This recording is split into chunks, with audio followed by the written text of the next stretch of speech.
What's up, y'all? Kofi Kingston here, and I would love to have a drink with Wrestling on the Rocks, depending on what that drink is, preferably non-alcoholic, you know? How's it going? Healthy Warrior Damon. Soda. And I would love to have a drink with Wrestling on the Rocks. Maple syrup. Fella. I would never have a drink with Wrestling on the Rocks.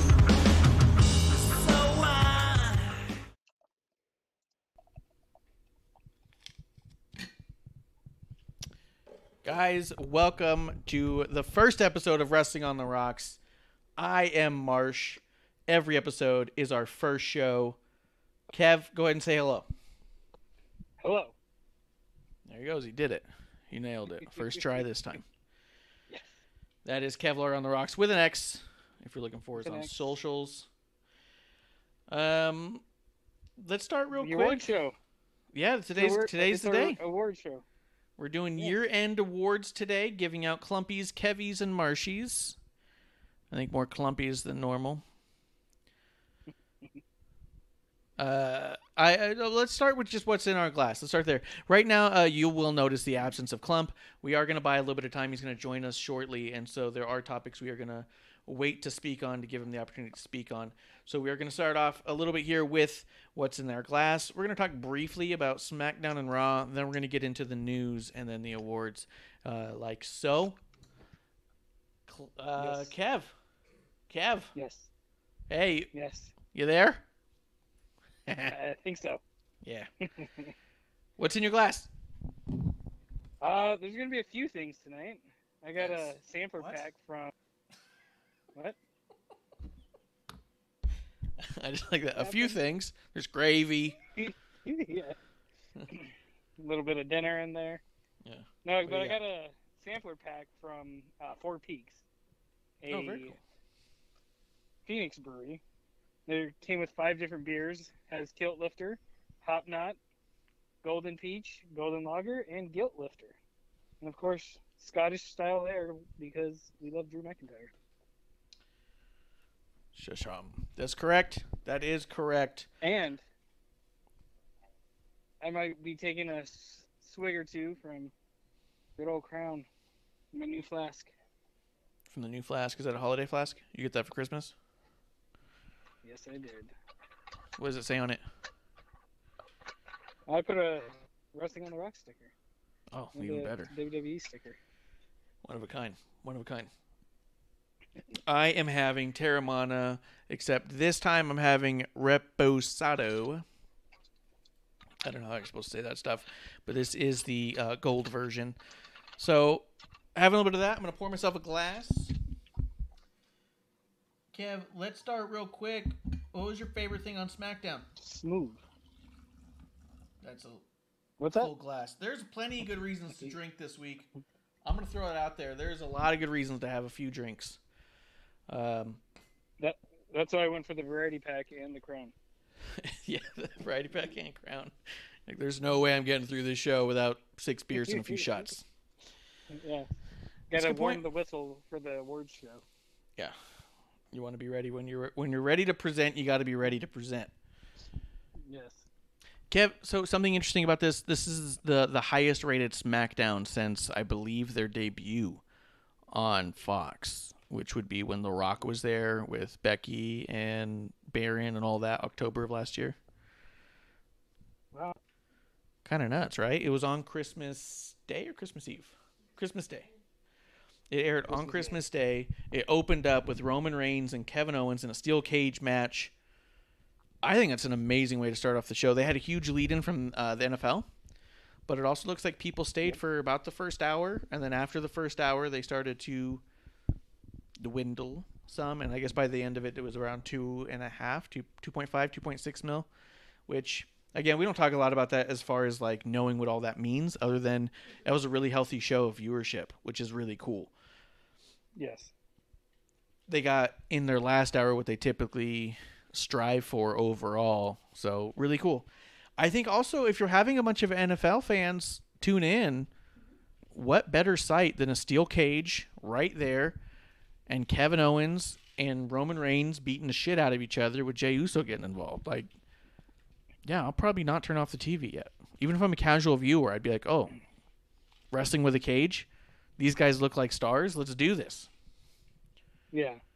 And, like you said, we don't go into viewership and stuff like that, but the NBA led into AEW, and it seemed like that was a big flop.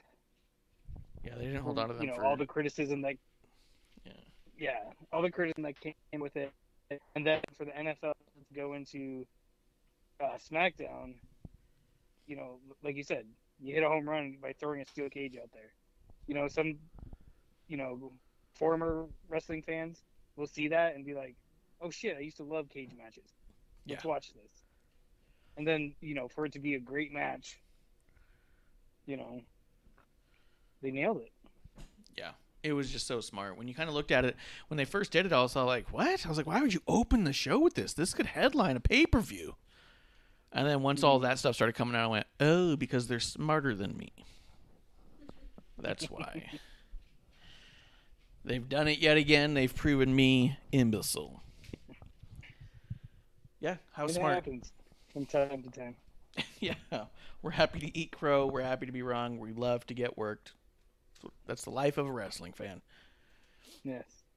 Work us, baby. Yeah. What'd you think of it overall? I thought it was fucking great. Yeah. I mean, for a while, KO was, and then the handcuff spot, and Roman just strolls out. Like, it was good. Yeah, dude, and this show only have like 4 matches is all I'm seeing on the card.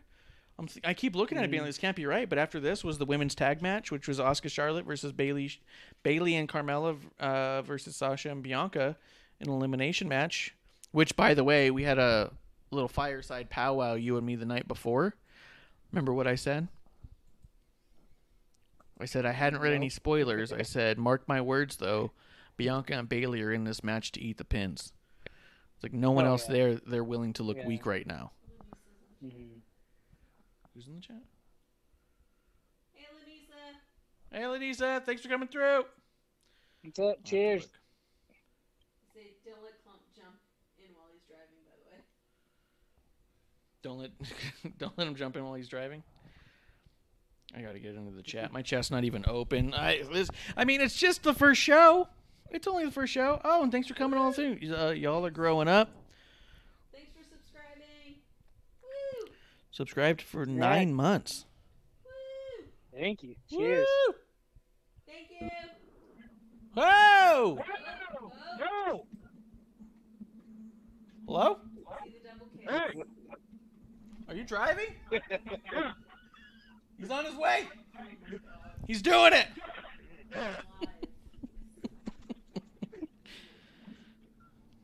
I'm gonna get so yelled at. Yeah, you can't stop me. You cannot stop the Klump. What's going on, guys? How we doing? We were just talking a little bit about SmackDown. Did you get a chance to see any of it? Nope. Oh, God. I was watching Ben Sugar Gliders for the majority of the weekend.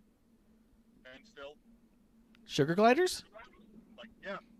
Yeah, send me pictures. How far away are you from your house? About 15. 15? Okay, because you got a mean echo. Okay, I'll call you guys when I get there, okay? Here's the deal, though. For 15 minutes, we're going to talk about Raw and SmackDown. When you jump in, we're going to talk news, okay? You roll. Hurry up. All right. See you guys. See you. Gas it! It's one thing I know he'll do. I mean, that's just generally what I do. What, you mean the car, not like make the car stop hard? Yeah, clumps on the gas. He's not gonna drive. Other gas. Oh, it's still already. Okay, see you guys, bye. Yeah. Guys, that is the reason and the only reason why we didn't start with the obvious news. I mean, obviously, rest in peace to Jon Huber, and we are going to talk about that. We wanted to talk a little bit more about that in depth, but we want Klump to be there. He wanted to be a part of it, so we are. That's the only reason why we haven't dove into that at all. So, no disrespect, but we wanted to make sure we covered everything we wanted to get, and then hit it in order. Let's see. I'm losing it over Klump. You sound like the weather guy from Family Guy. Yeah. They cut to him in the helicopter. Yeah. I know. He definitely sounded like he was on the outside of the car. You know? Lisa saying sugar gliders, goats, doggos, rats, more. Saying he actually did it. And Klump is gas powered. That's 100% true. It's all true. Let's see. Kev. I said that Bailey and Bianca were there to eat the pins, and that is exactly what happened. Yes. What do you think of this match? I mean, I liked it. It was a good match. I definitely didn't like the outcome. Yeah. But the other thing was, I don't remember them saying it was an elimination match. They did. Like, I don't remember when, but they mentioned it. Oh, did they? The first time I heard it was Corey Graves, like in the middle of the match, and they almost got eliminated, and I was like, wait, what? And then, whatever. But other than that, it was a good match. Like I said, I thought it was cool. I thought it was clever having Bailey be part of the finish by dragging out Sasha and being in the way and taunting Bianca from the outside and be like, oh, TW Takes coming through the chat. Hey, what's up, Takes? Bishop, I believe, is who's there. Takes. Yeah, I'm just going through. Yeah, dude, there was only 4 matches. There was that, Dana Bryan, Jey Uso, and an Intercontinental Championship match. Mm-hmm. It doesn't feel like that's a lot, but I mean, the show flew by for me. Dana Bryan versus Jey Uso, I thought was fantastic. I think Bryan winning over Jey is really cool for. I mean, the fact that Jey just keeps trying to prove himself to Roman, but when he's one-on-one by himself, he's just not getting it done. Mm-hmm. Oh, man. I'm really curious to see where all that goes. Yes. The other thing I was going to bring up real quick about the women's tag match. Go ahead. Is I didn't see the spot where Sasha dropped her belt. They edited it out. I was going to say, I saw what it looked like afterwards where people were, Bailey and I forgot who else was in the ring at the time where, clearly had a smile on their face. And that was the other thing I didn't like about it is how they came out. It was so weird, man. Coming out, them cutting promos. Bailey comes out like 3 people before her partner. Mm-hmm. Yeah, there was a number of edits that were made because Carmella also tripped on her cape. Sasha dropped her belt, and then Bailey, like it cut to Bailey because someone filmed it from the Thunderdome when they were in it. And Bailey's walking over, she just drops the belt. And then it cuts to Bailey, who's pointing and laughing and be like, you dropped it, dude. And then it cuts back to Sasha, and she goes, "What? Edit that out. What? Edit it out." And then, oh, really? Yeah.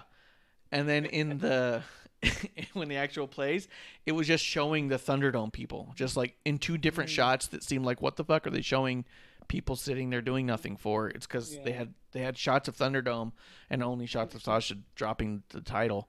So when it cuts right back, you see her with a look on her face, she's being like, edit that out, like she's like finishing her sentence, and it's pretty good. Yeah, so if you didn't see it, I'll find the clip and I'll send it to you. But yeah, she definitely dropped it, and it was really funny and really weird. But there was that. Yeah, it's a bummer that I was hoping they'd keep it just because of the pointing and laughing. And then the Intercontinental Championship match, dude. Go ahead. I was just going to say, I think it would have been hilarious if they kept it. It just shows Sasha's human, and then Bailey's, jerk pointing and laughing at somebody, just making a simple mistake. Yeah. I was trying to figure out what she was saying because she's so quick-witted. I wouldn't have been surprised if the first thing she says is, "I never did that," I held the belt for 300 odd days and I never dropped it once.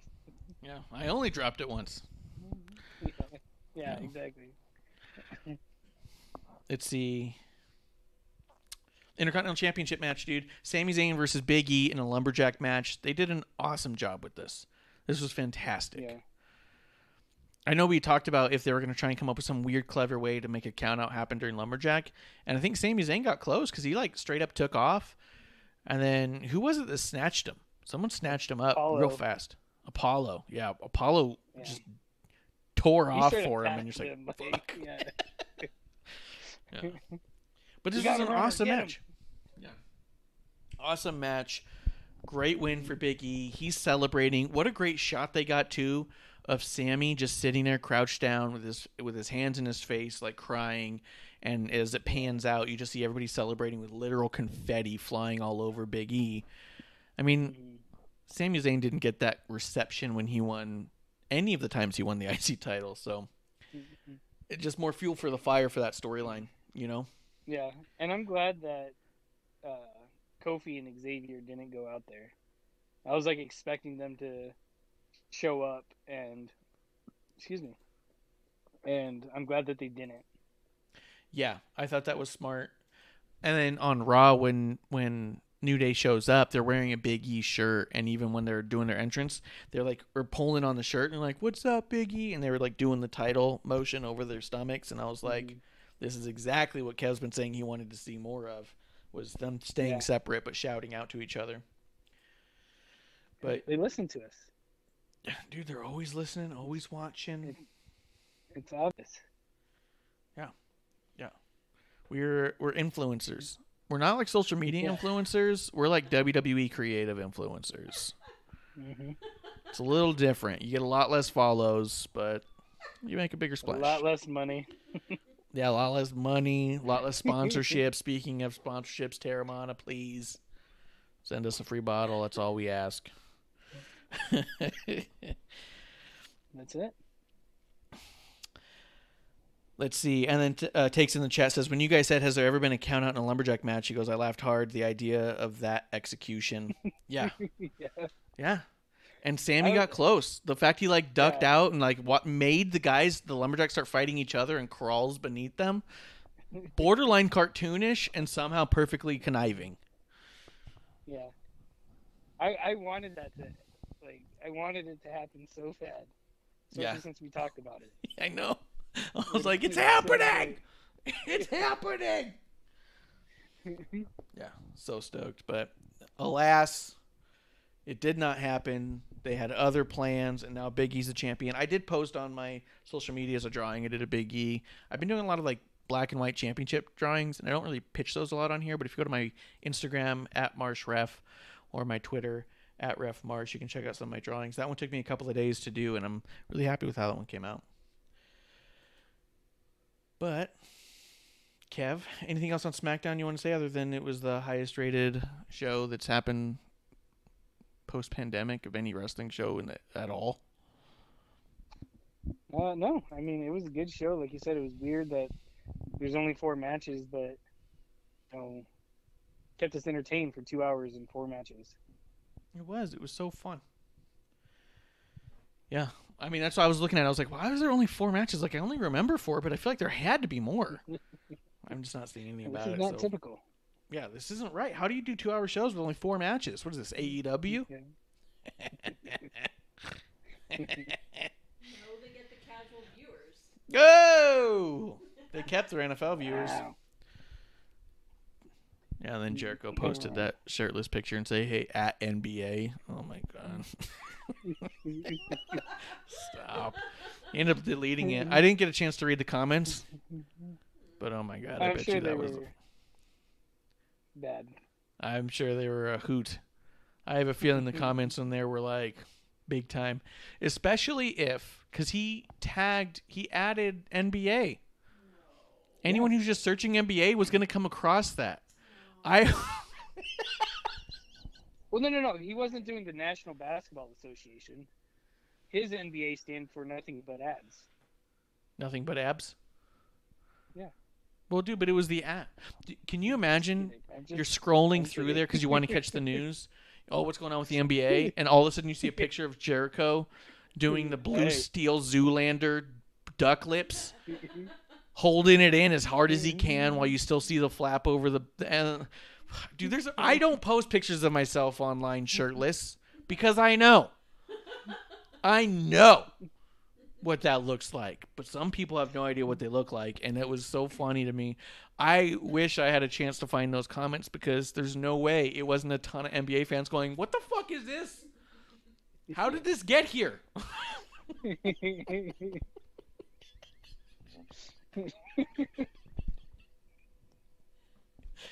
you imagine? I I love that you're laughing so hard at that because I know you're visualizing somebody from Golden State lost. All right, Yeah, so, oh, what the fuck? What are you doing here? Like, it's 100% what happened. I love it. I love it. Because every now and again, I'll look up certain people or like a musician or something. What are they doing? Or I'll just scroll through at NXT to see what's going on there, what people are saying. I got to imagine there's somebody doing NBA, like you said. Golden State. He's like, oh, God. Get out of here. Like that Road Warriors animal picture. Yeah, that was an interesting choice of 8x10. Can you imagine when they put that in front of him? He's like with the pen, like, oh, come on, man. Yeah. This is the only one you had? You telling me? But then there's anyway, there's a small part of me that wants it anyways. I know. Just 'cause I know it's exactly which hilariously small part. and odd. I know the exact small part of you that wants that. My toe. I mean, that's all I had to say about SmackDown. I thought SmackDown was a really fun show, especially for a Christmas show.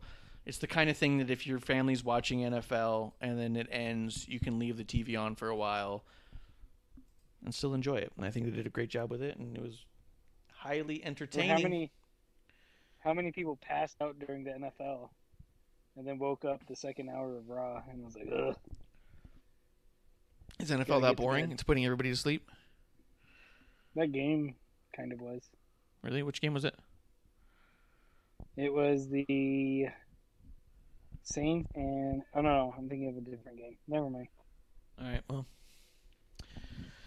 well, on Raw, let's just talk about it. There wasn't a ton of stuff on Raw that I realized I was super excited about. I actually so I'm part of the WWE Fan Council. I don't know how I was called upon, but I was, and I do my duties. You know what I mean? And they sent me a survey recently. Yeah, my duty. My clumpy duty. They wanted to know my opinion about Raw and SmackDown and NXT and like my investment in it. And as I'm going through it, I was like, God, I really don't give a shit about Raw right now. Like it's Randy Fiend Alexa storyline, and that's kind of all I care about.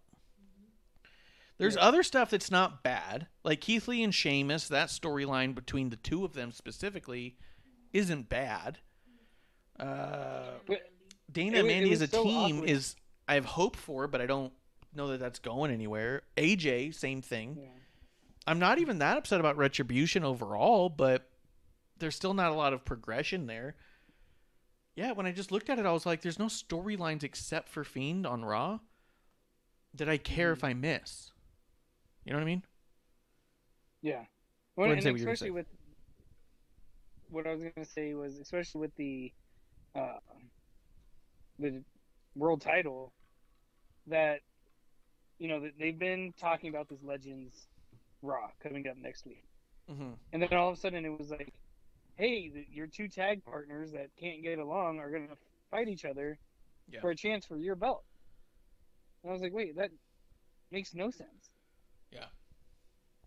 You know, and then we'll get into, I mean, I just want to just talk about it right now, but, you know, Keith Lee, you know, gets the win over Sheamus, and I'm not excited for that match.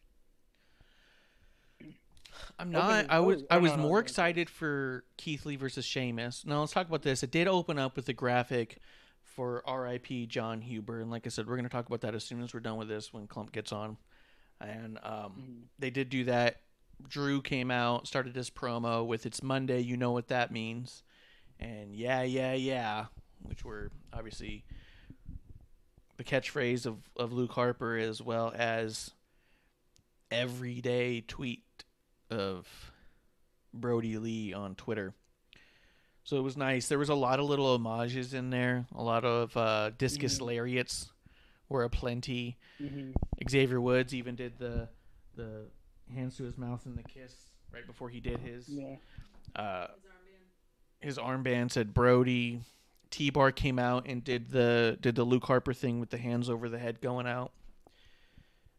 There was just a lot of little things. Even on Tom Phillips called it a Harper lariat. Or I think Samoa Joe called it a Harper lariat, and Tom Phillips' response was yeah. Like, there was a lot of little things. Everybody was getting their little moments in there, which I thought was really nice because, I mean, say what you will, there wasn't a video package, and I don't have an opinion on that largely, but the people who were complaining, I'm torn on that, huh? So I'm a little torn on that. Yeah, I mean, and the rumor is that they're going to have one, but I don't want to get too far into the woods on that one just yet. But at the end of the day, it's Vince's show. He has final say, and if we constantly talk about how scripted everyone is and how they have to do what Vince wants them to do, it's a little unfair on the flip side to say WWE didn't do anything, but the wrestlers did. Well, Yeah. if you constantly believe that the wrestlers have no say or any control over what they say and do, then you have to believe that WWE had a say in what they said and do here, you know? Mm-hmm. So I don't think it was an intentional oversight of sorts. I do think they wanted to allow the wrestlers their freedoms to celebrate their friend, their good friend, in the way that they could. Yeah. With that in mind, during the Keith Lee and Sheamus match, as that was going, I turned off the volume. Drew on commentary was absolutely horrendous and was taking away from the match. And he kept talking about himself, talking about how good he is. No one was talking about what was happening in the ring at all. And I got frustrated to the point where I was like, I don't give a shit to hear about, first off, a bored-sounding Drew talking about himself and how great he is and how much all the fans love him. Okay. This dude's a heel. He's the best heel there. Not only do I not want to listen to him, I can't wait to see him lose that title. Producer, want to say something? I was so excited last week to finally get this match. I said it last week, remember? Yeah. I was like, I'm here for this. I'm here for Sheamus and Lee. And then we got that. Yeah. We got detracting from the match. Pissed me off. Yeah. Yeah, it was absolutely awful. I don't know. What'd you think? Real quick in the chat, Bishop saying Money in the Bank has been a disaster on Raw. Oh, with Miz. Yeah, Money in the Bank's been a disaster on Raw. They just rebounded a bit, but super jokey still, no credibility at 100%. And I even hated the segment where Miz got the briefcase back. Before we jump into that real quick, Kev, what did you want to say about Sheamus and Keith Lee? Pretty much just the same thing. Like, I love the match. I like, both guys, but McIntyre just being Drew just didn't need to be there. Mm-hmm. The way they try and play it off, storyline-wise, is that they're both his friends, which, I don't know about Keith Lee, but we definitely know Sheamus is. And, like you said, he just talked about himself. Like, we don't care, unless this is where, Drew turns. Maybe Sheamus attacks Keith during the match and Drew's, just happy to get the win. Fine, let's let this happen. But, if they just keep Drew as a face, then I'm just growing more and more sick of it each day. Yeah, 100%. I've turned on him. I boo him all the time. Can't wait for him to lose. To anybody at this point. Yeah, 100%. Every single person that gets a shot, I'm like, yeah, they'll be perfect. That person's perfect. Go ahead and win. Take it off of them. That would be perfect. Doesn't matter who they put against him. I'm like, that's perfect. Not too early. It's definitely time. What did you think of all the stuff with Miz and Miz and the Money in the Bank? Like I said, when we were talking about TLC, like, I had a feeling that they were going to do this and retract it. And I'm okay with it. It just makes Miz that much more hateable and slimy as a heel. Sure. And even Adam Pearce said, I would love to hit you with this or something. I forgot how he phrased it, but, it was like, okay, cool. Like, he regrets this, but it's yours. Yeah. Rules are rules. Fuck out of here. Dick. Them's the rules, pal. Yeah, I didn't like it, the dance, the jumping around, like you said. It was like obnoxious to the point of overkill, where I was like, that's annoying. And then by the end of it, I was all like, can we stop? Can we just move the fuck on? Like, I get it. I hate him. Can we move on? Yeah. So. Yeah, I think the dance they overdid it. I think if they just jumped around, like, you know, somebody that just won a championship and ran off, I think it would have been great. It would have been fine. But for this weird dance, you know, Morrison's over there just humping the guardrail. And, I honestly think that Miz and Morrison both believe they're the two funniest people on the planet, and I don't find either one of them funny at all. So I like Morrison. That's funny. All right. I mean, hey, like him. I don't. I do. I do think that there's certain times, though, where it's like, there's definitely times I'm getting worked. I don't like someone and they're heel and they're doing stuff that makes me not like them. There's other times where someone's just not being funny. I don't know. And I also feel like, I talked about it before. I feel like that sometimes we lean a little bit too heavy on that. We're a little too forgiving of heels at times, because it's all like, oh, you either like them because they're funny or you don't like them, and that's the point. You're like, well, I think what you're going for is matters. You know what I mean?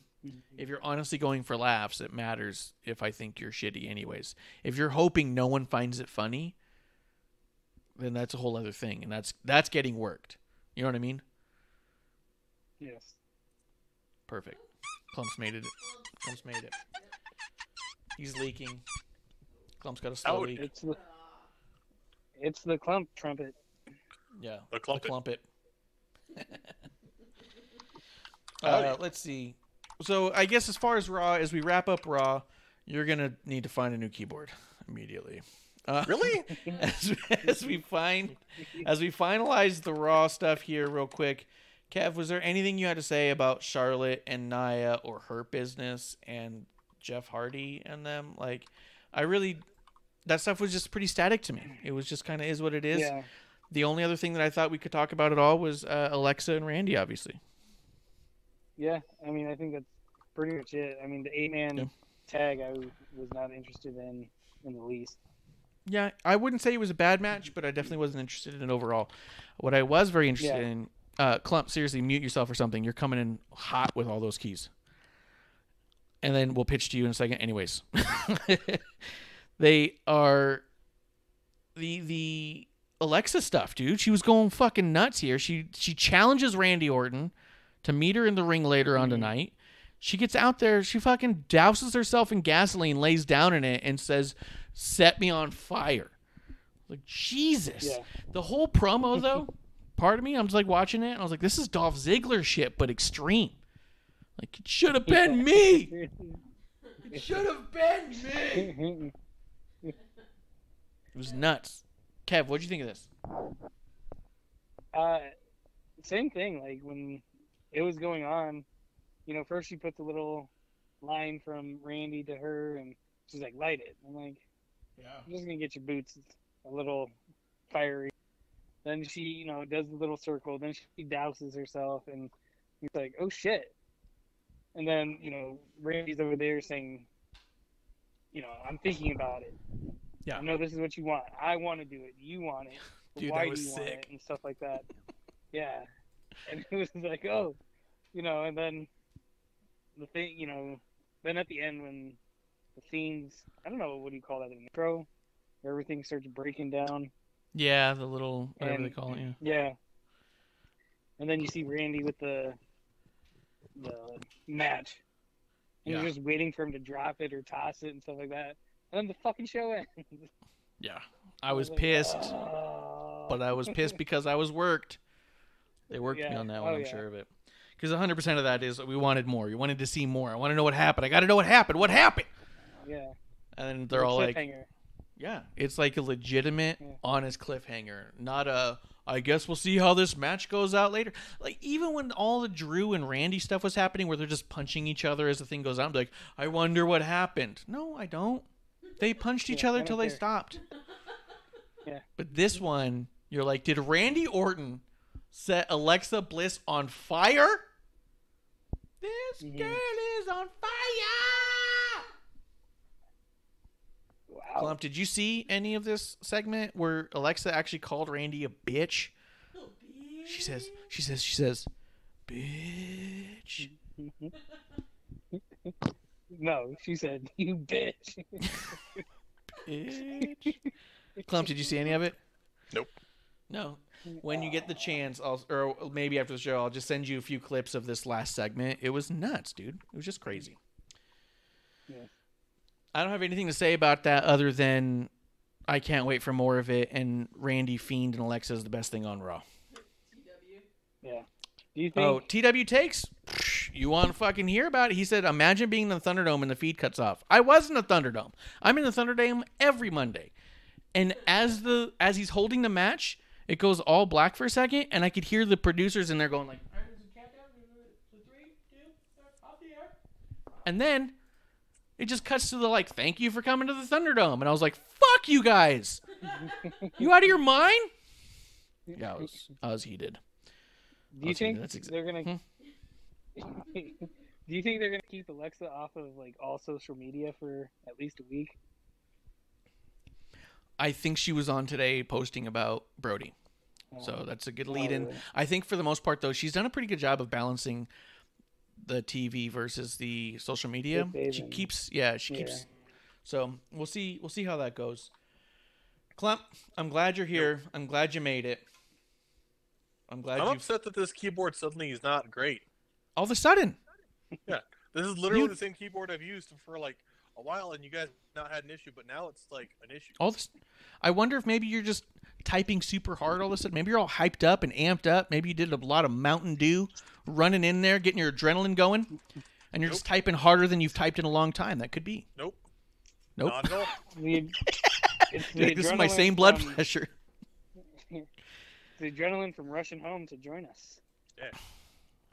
He's all sitting there with like one of those blood pressure pumps. He goes, nope, heart rate's the same as it was before. Yeah, we're just turds. Hold on. TW takes, Bishop says, that's how you got your survey. That's true. They surveyed me after that. I go, what'd you think of that, dick? I'm like, fuck. Yeah. Klump, yes. Let's talk about it. Let's talk about the news before we do the obvious one. We didn't say it, but we'll start out real quick with Danny Hodge passed away on the 24th or the 25th. But Danny Hodge passed away. Legend of the territories. Ton of stories you can hear about him on guys' podcasts like Jim Cornette's and JR, and the guys who were around for the territory who tell their old stories. They talk about Danny Hodge glowingly. So tears in our beers for Danny Hodge. I don't know that any of us were old enough to really see any of his stuff or dig in super deep. So we won't have to. We don't have to like dig into that. But unless there's something one of you guys want to say. No, I think. I wish I knew more about him. Yeah, Mm-hmm. I think pretty much you just nailed it. That he was a little before our time. A little before our time, and Klump, whenever you have the time, I think that from what I've seen, I think you'd enjoy some of his older stuff. You don't need to look up everything, but I think his life story and what he did with wrestling is an interesting read in and of itself. So worth looking up. Right on. But the big news, the one that shook the wrestling world, I feel like to the core, was Jon Huber or Huber. I don't want to mispronounce it, but Brody Huber. Lee. Huber? Jon Huber passed away, known to us as Brody Lee and Luke Harper, respectively, through AEW and WWE. That was a big blow out of nowhere. I mean, apparently not just us, but I think all fans were absolutely rattled and startled by this because we had no idea. We just know he'd lost the TNT title and been off TV for a bit. And it seemed like a lot of people weren't ready for that. I mean, I don't know how anybody would be, but a lot of people seemed blindsided as well. Well, and I think you saw and learned a lot about what role, we learned a lot about the role that people that we may not see in. It doesn't matter the spot that somebody plays on TV. When they're in this industry, they can have a huge impact on those around them. Yeah. And, that was my big takeaways. We saw people in so many different promotions and places and areas that you're like, oh, you guys had a connection, talking about how important he was and what he did. We heard all these stories about other people in the Dark Order, which was the last thing he did in AEW, that were saying how important he was to them, how he would connect with people, how he would try and coach and help people out. We heard stories of from Bray and Braun, about what a person he was, and that's amazing. Yeah, it was. We were as the day was going on. Me and the producer were just finding different comments that everyone was making and reading them out loud to each other. And yeah, when the Bray one came out, I was like, Bray, just hit us with a long one. I was like, I'll read it, and I couldn't even get through it. It was tough. It hit close to home. I've lost really close person to me this past year, just a couple months ago, and it felt a little too real. I mean, I guess it's not going to otherwise, but I couldn't even get through it. I just couldn't. I was like, you're gonna have to read this one on your own. I was like, I'm not able to get this one. But it was incredible to see the amount, like you said, of stories, of outreach, of the photos, and it's just been nonstop. I mean, this happened days ago, and it's still the majority of my feed. There's drawings, photos, stories. People finally saying, I've been waiting to figure out the right way to say this, and there just isn't a right way to say this, so here we go. Yeah. Kev, what did you think? First of all, just, pure shock. Because I found out when you text me, and I was expecting like an accident, like a car accident or something like that. Yeah. Something sudden, and, his wife just said, he was suffering from a, lung, I don't know if she said a disorder or disease, that wasn't COVID related. And then you just start thinking, like, holy shit, like, how long has it raised to me more questions that I wanted answers, just, almost for closure, like. Yeah. I think that's an important thing to bring up real quick, because I think that a lot of people were asking for answers and seemingly demanding more info, and I don't think that anybody really meant it in a malicious way. I think that what it comes from is that everyone was so blindsided and it made no sense, and it felt like an accident. It felt so sudden that everyone, I think, just wants answers so it will hopefully make sense. They just want it to make sense because it doesn't. And I don't think that even if we got those answers, it would suddenly be like, oh, okay, now I can accept this. I think that it doesn't matter what we get. But I do think that curiosity stems from a place of caring and wanting some form of closure or sense of a nonsensical thing that it feels like. I just want to throw that out there because I feel like a lot of people were coming at a lot of other people online harshly, and I think if you pull back a little bit, I don't think anybody was intending to be hurtful in any of their things. Everyone was just so confused, man. And like, when you're confused, you just want answers of everything. And it's like, no, we don't deserve it. No, they don't have to tell us things. And yes, there's a lot of privacy that the family is absolutely entitled to. It hasn't changed the gut reaction that people have of how does this happen? Because it is so sudden. This felt to me a lot like Kobe. And Kobe was an accident. And we knew what happened with Kobe. Yeah. And it still didn't make sense. So I get it. I feel you on there. The amount of questions I have is a mountain. But, again, I don't know that we deserve or will ever get all the answers. And I don't think even if we did, it's ever going to make sense. I didn't mean to cut you off, but it was something I thought should be brought up. So you go ahead, Kev. Yeah, like I said, just the suddenness of it. And like you guys said as well, that, just everyone that he impacted, not, even before he passed, I never really heard a negative thing about him. Yes. And he always seemed like a good guy, even like from some of the behind the scenes stuff I've seen. he just seemed like just a good dude. Like, he didn't seem like he was full of himself. He was, there to help people out, and it's just sad.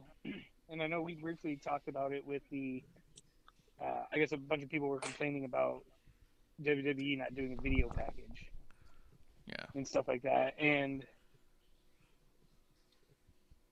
to me, I'm a little torn. Like, if they come out with one, great. If they don't, I'm a little torn on that, because I know they're in a spot where he was with the competitor at the time.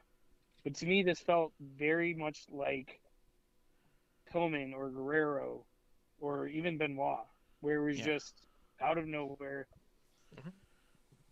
Everyone's come to terms with it. If they had a 10 bell salute or whatever they call it. Yeah. I guarantee you, like, there'd be actual, tears flowing in a lot of them. Yeah. And I don't know. Sorry. I was just gonna finish up by saying, I think it was great that everyone got to show their little tributes and do, like you said, there was a bunch of discus clotheslines, a couple of other different spots and stuff like that. And, I think this one hit the locker room. Unlike when a legend passes or something like that, we're like, yeah, we knew him, but he wasn't truly one of us. Because even when Pat Patterson died, yes, he influenced everyone and he was always there, but, I don't want to say it was expected, but he had a life, a full life. With Luke Harper or Brody Lee, it's, like I said, it feels like an accident, just cut short, and, there should have been so much more there that obviously that wasn't going to happen. Yeah, and he definitely felt probably more like a peer than Pat. Pat probably came off a lot more like a mentor, someone you looked up to as like the old and wise. So when they do pass, it's incredibly sad, but feels different than when it's like, hey, that guy was my brother. That guy was always here. Like, what are you talking about? Klump, go ahead. Work with him. Yeah. What I was gonna say, and to go off Kevin's point, I do commend them for acknowledging it in some capacity, because unfortunately there have long been examples of them not, and this is every promotion. I think now we're in a spot where if we want to be different, we can try and acknowledge each other's performers, and I think that's an important place to be. Yeah, they were. I liked that. Like, Stephanie McMahon was, I think, the first WWE. I don't know exact, at least, that did a hashtag RIP Brody Lee and was acknowledging the Brody Lee hashtag, and AEW and WWE were retweeting each other's stuff, and I thought that was, the least that you can do, right? Yeah. I think what I was going to say is I think exactly that is to do that, because it's weird when Brian Pillman passes and WWE does something, but we don't hear about it in WCW or ECW, which they really didn't. They did. And we can break that and do better. I kind of reemphasize in this. The sting is, this is somebody we all worked with, and you hear that sentiment in everyone's voice is like, this may not have been a world champion, this may not have been Bruno Sammartino, this may not have been a Pat Patterson, but this is somebody who did protect the safety of performers who are still active, and that's what it comes down to. And maybe this can be a new way of how we approach these tragedies for everyone. It doesn't matter if somebody held the title. It doesn't matter if somebody was the biggest person there. If your roster worked with this person and they're part of it, maybe we can acknowledge those moments. Yeah. Maybe they that's allowed Go ahead. Good. They allowed Xavier Woods a few minutes on Raw Talk as well, just to talk about him, called him Brody Lee and everything. Like, it was nice to hear them acknowledge both sides of that. I understand that there's like a stupid political concept of some of this stuff too. Brody was currently doing a mockery of McMahon as his gimmick. He was Mr. Brody Lee, but I think that this shows that even if just a little bit, that they're not gonna just ignore it because of something like that. And like you said, they didn't do a video package this week. There are rumors right now that they were working on one on Monday before Raw started and interviewed people. So who knows what we'll get. They immediately put up a whole collection of his stuff on the network. So anybody who wanted to go find matches of his could find them right away.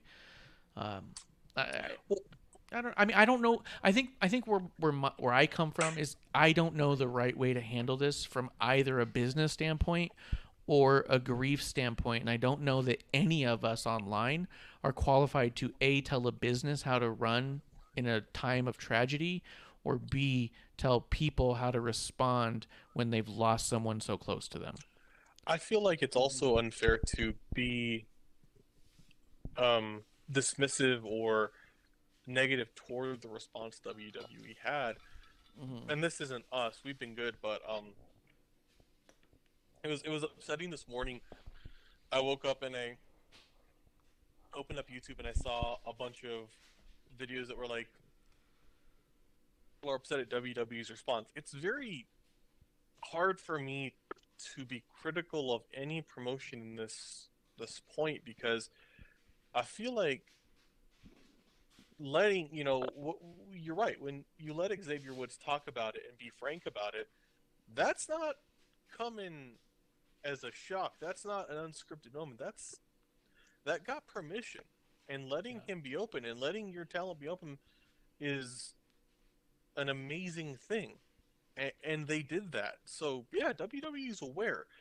I would almost, I think it's unfair to be negative in this moment. I think no matter what the response is, it's awesome.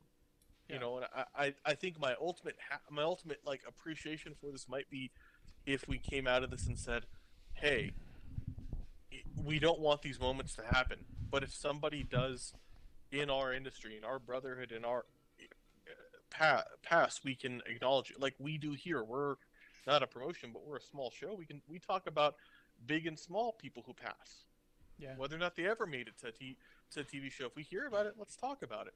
And I think that might be something cool. You don't have to have a video package for it, but maybe say, hey, this happened. This person was important. Because there are people who,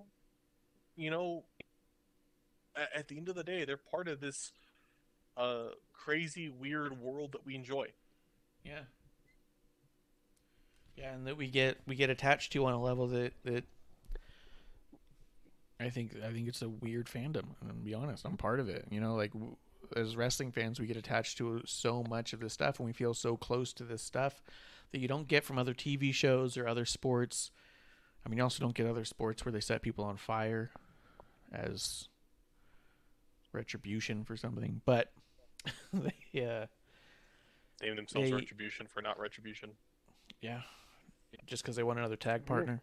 It's just a weird world, and I think that brings a certain kind of camaraderie within there.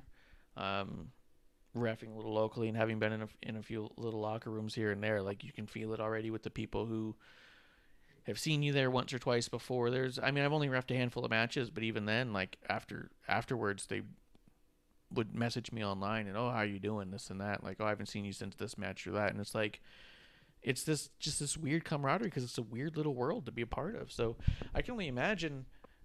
I mean, Big E, his whole timeline ever since then has been nothing but more and more Brody stories, and I can't get enough. But one of them he was even showing was this card that Brody Lee was on with all these not random, but like these seemingly like random names associated on that same card, and he said that he swore that Brody was the Kevin Bacon of the wrestling world. That literally anybody, no matter how obscure, was 6 degrees or less away from Brody Lee. He was connected to all of them. And just what a cool concept, Mm-hmm. Yeah. But it hit like a ton of bricks. I think we were all a little gutted, and I think that everyone in that world and in all those promotions were a lot more than a little gutted. And I think that the only thing we can do as observers, because we're not creators in that realm, we're not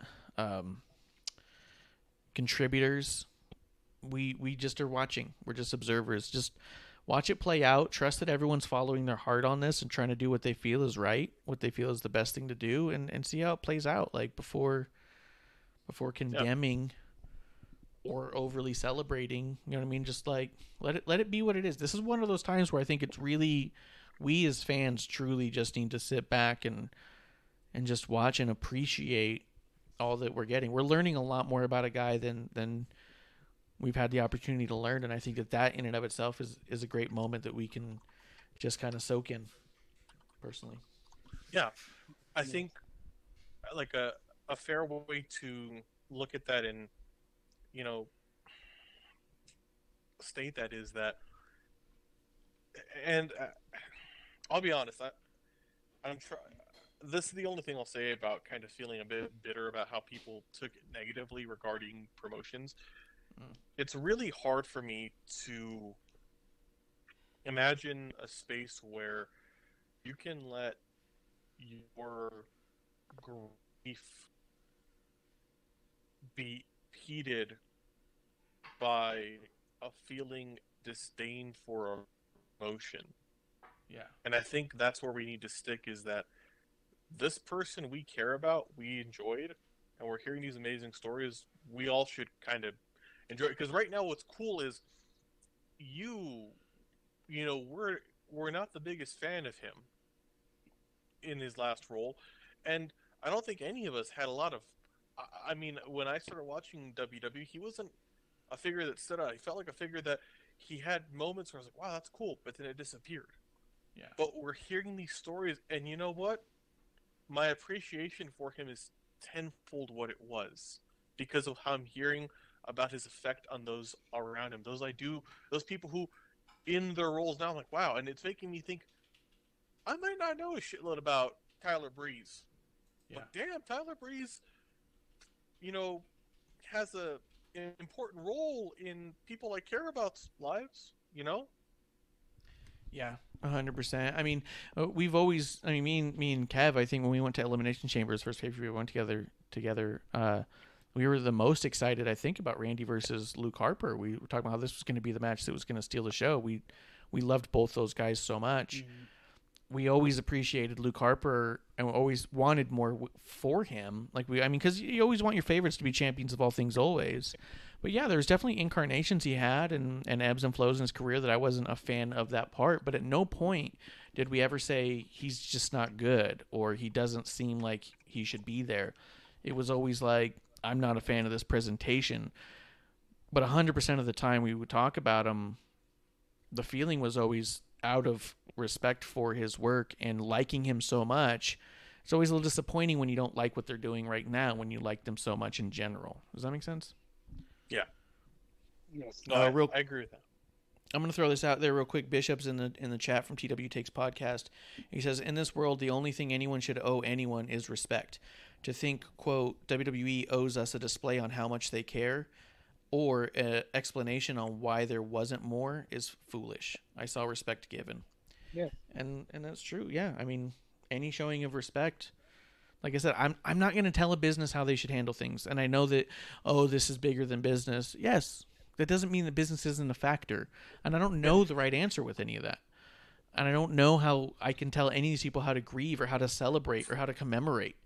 If someone was trying to tell me back in October how I needed to grieve or commemorate my close friend that passed, fuck out of here. I wouldn't even hesitate to block that person forever. You're done now. Because it's not up to us as simply observers to say that's the wrong way to grieve or the wrong way to commemorate. That's fucked up. No. Yeah. Let everyone do it the way they're going to. Go ahead, Kev. Yeah, I think a lot of this probably stemmed from people just being angry. Yeah. That not so much that WWE didn't do this or did that. It's just they're angry that, he passed. Yeah. And, suddenly, once again, there's really no closure or anything like that. So people then turn around and say, well, hey, I want this. You didn't do that to me. So now they're upset, And I think that's where hopefully some of this hate came from not just that they don't like WWE or whatever other ulterior motive might be there, but Yeah. I mean, at the end of the day, like Klump said, we're learning a lot about this guy, and we're learning a lot more about who he was and not just what he portrayed. And I think that has been awesome and beautiful to catch those. Sam Roberts had a bunch of nice stories in his podcast about when he's met him. Busted Open Radio, my understanding is they had a really nice commemoration of him as well. Just a few other venues you can check out stuff. We obviously didn't know him. You know, we saw his matches. We got to see him perform live a couple of times, and I don't know if any of you ever had interactions with him. I never got the chance to meet him. Did either of you? No. Yeah. I've not met people. That's a good point. Klump doesn't meet people much in general. So I don't want to make the whole thing about like how people should or shouldn't be, but at the end of the day, I think that people should or shouldn't be trying to tell other people how they should or shouldn't be. That was the most complex fucking sentence ever. It's a Rubik's Cube of language, Klump. Ow, my brain. Mm-hmm. You're like, I'm following, you lost me, I'm back on track, I'm gone again. No, here we are, we got there together. Got it. Fuck. Yeah. But anyways, go ahead. Mr. Brody Lee, Luke Harper, whatever you want to call him, Jon Huber, rest in peace. Cheers. Absolutely. Rest in peace.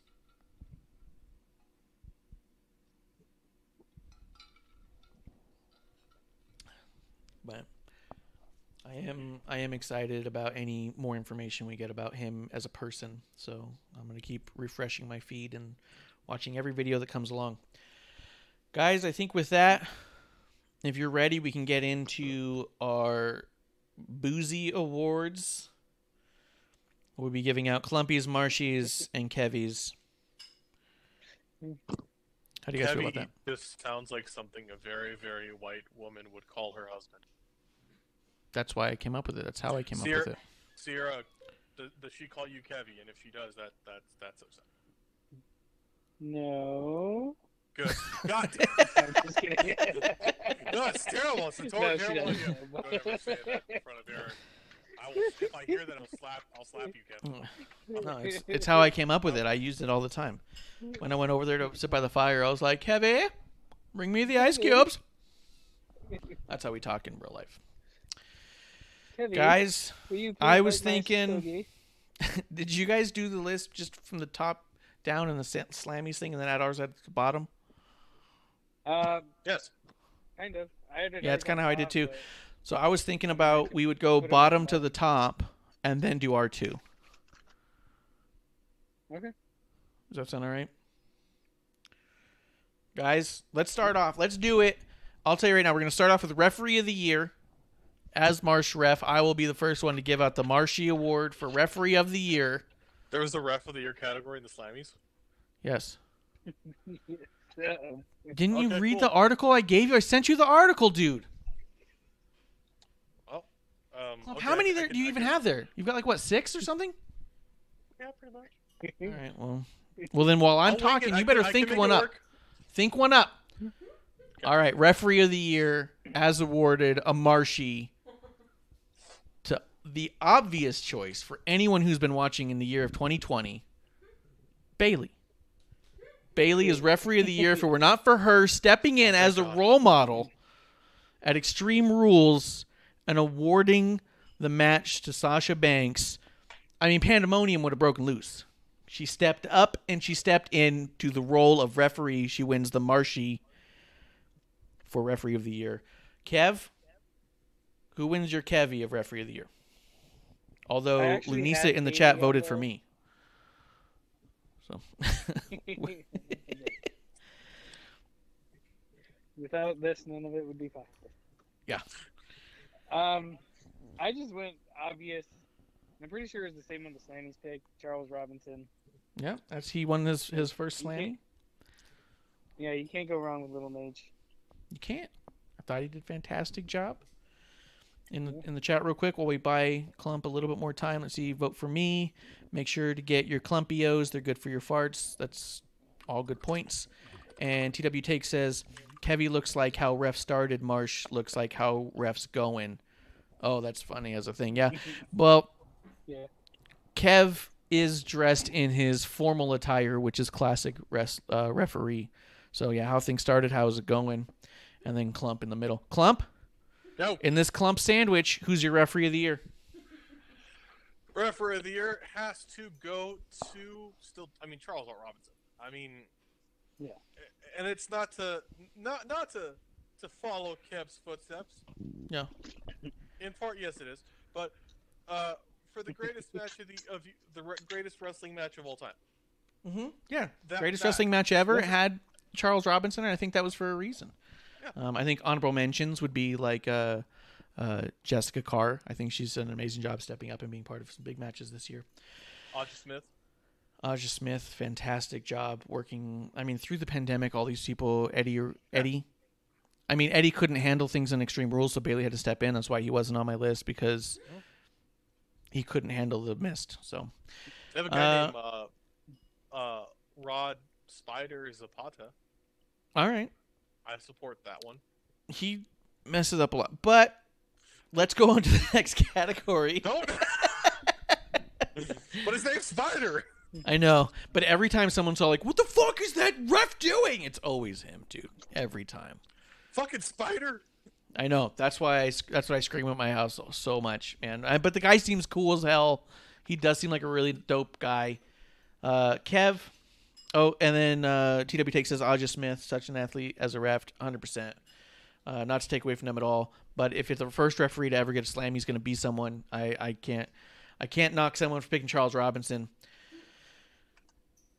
But obviously Bailey's the sleeper there. So double cross of the year. I'm going to go ahead and start with a Kevvy. Kev, who'd you have for double cross of the year? I went with Orton crossing on Edge. Holy shit, dude. That's insane. Only reason I didn't go first is because I was all like, no one's going to think of this one. Because the one that got the slammy for double cross of the year, where is it? I believe it was Bailey and Sasha. It was Bailey betraying over Sasha. And I thought that was an obvious choice too. I'm not against that as a turn. But Orton and Edge didn't have a lot going. They seemed like they were going to partner up even, and then the whole thing was about celebrating Edge's return. And I'll give you, it was a slow move, or like a quick move. It wasn't like a long drawn out story. It was like within the same month, Randy Orton tries to murder Edge and then RKO's his wife. That was my double cross of the years too, because that did lead into the WrestleMania match with Edge. All those promos they had back and forth, absolutely phenomenal. Yes. To be quite honest, growing up, I liked Edge. He was never my guy. I didn't ever think he was like the top dude. So when he did make his big return, I was like, how cool for Edge.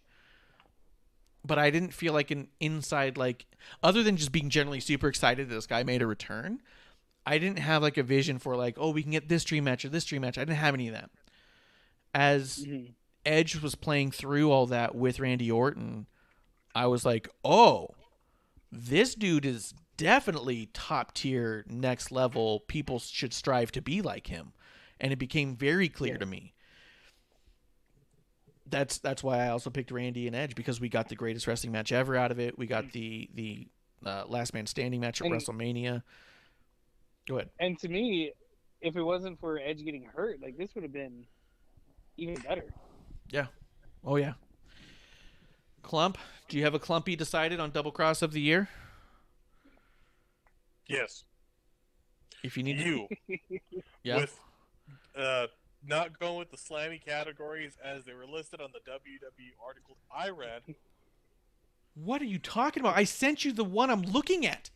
I read a different article. I chose to read a different article. And you double-crossed me by not using that one. And God. I award you this Klumpy. All right. That's actually acceptable. That's acceptable. You're also allowed to steal their Slammy awards in a panic. So you can say that goes to Bailey and Sasha as well. You're allowed to panic choose whoever got the Slammy for that category. We'll allow that. Yeah. Well, I just, As a panic, I'm going with whoever won the Slammy. Okay. Yeah. What was that, Kev? Well, I was just gonna say, like, to me, the Bailey Sasha one wasn't a surprise.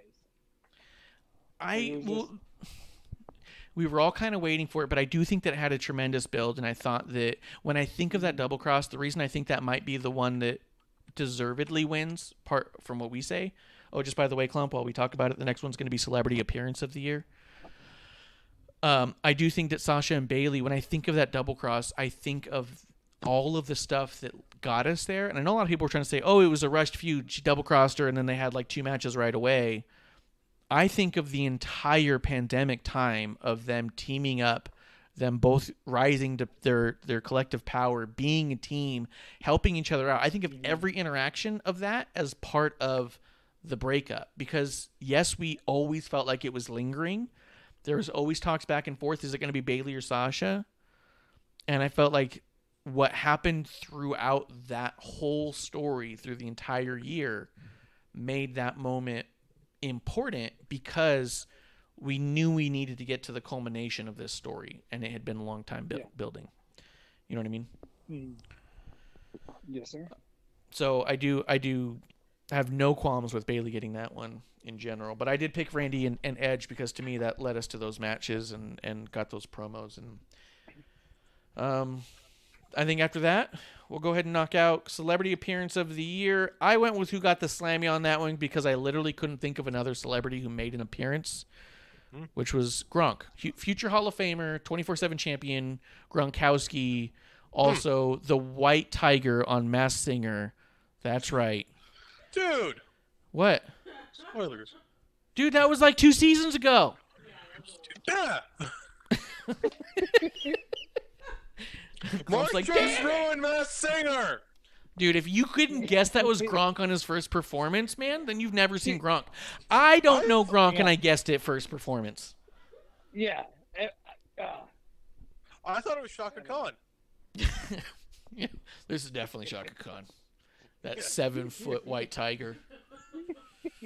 Oh, Shaka Khan's that short? Damn. Yeah, what the hell? Then I thought it was Tom Bergeron. Who also was in it? That was actually Kevlar's greatest moment. The taco. The taco. Yeah. Okay, back on track. Kev, before you tell your Tom Bergeron story again, which you've told on this show several times in previous episode ones. I don't want to say it again. Kev, who was your Celebrity Appearance of the Year for the Kevvy of 2020? Well, I was thinking about it, and I was going, I was trying to think of somebody, like you said, besides Gronk. Yeah. The only with was the NFL morning pre-show. I can't remember the guy's name that won it, or the college one. The 24/7 title, sorry. Yeah, that's right. I do remember that. That's literally the only other person I could think of, and I will never vote against my man Gronk. Yeah. Got some shit over there from him. Like, he's amazing. I love him. Bear down, U of A. Yeah, absolutely. Future Hall of Famer. Then TW Takes does say, yes, Masked Singer podcast coming soon with me and Marsh, favorite host from my show. Yeah, 100% we could do a Masked Singer podcast. We'll knock it out of the park. Klump, who is your Celebrity Appearance of the Year? Fabtina does ask in the chat, does Pat McAfee not count? And that is correct. Pat McAfee does not count because that is NXT, and we will be doing our AEW and NXT's Boozy Awards on Thursday. We are going to do a New Year's Eve Boozies for AEW and NXT, and hopefully with any luck we will have no news to cover like we had to today, and so the show will probably be a little bit shorter. We're probably going to get right into the Boozies, have them, and then get back to celebrating. Klump, Celebrity Appearance of the Year. Okay, former UFC competitor. I hazard to say fighter. And Twitter personality, commentator, Phil Brooks. He didn't show up. He showed up on WWE programming. He showed up on Fox programming. That's about also, WWE content. Hey, talking about the main roster predominantly. I just don't want another answer because literally, as you said that, I was like, "Fuck, it's Gronk and technically Pat McAfee," but I know he's gonna be a dick and not let me say Pat McAfee in some capacity. So yeah. Well, because we're gonna pick Pat McAfee's gonna win that one on Thursday. We already know. I don't want to give Pat McAfee a fucking award. He can't have two awards. He can't have two Slammies for the same thing. He's gonna have 3. Yeah. God damn it! Can I say Snoop Dogg because he's in Sasha's entrance every time? You know what's fucked up is that I think, for 2021, Snoop Dogg's going to be in AEW first thing. So I'll let you give it to him this time. But get it while you can. Get it while you can.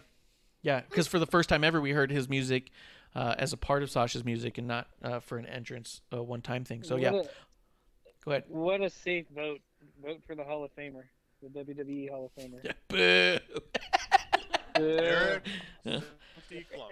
The next one's going to be WWE Network Documentary of the Year. This one was a tough one for me to think about because, dude, why don't you have the article up yet?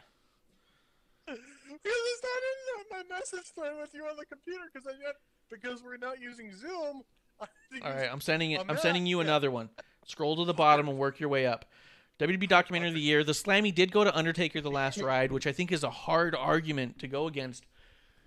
And I started thinking about it too, and I was like, fuck. To me, Chronicle as a series has been like gut check after gut check.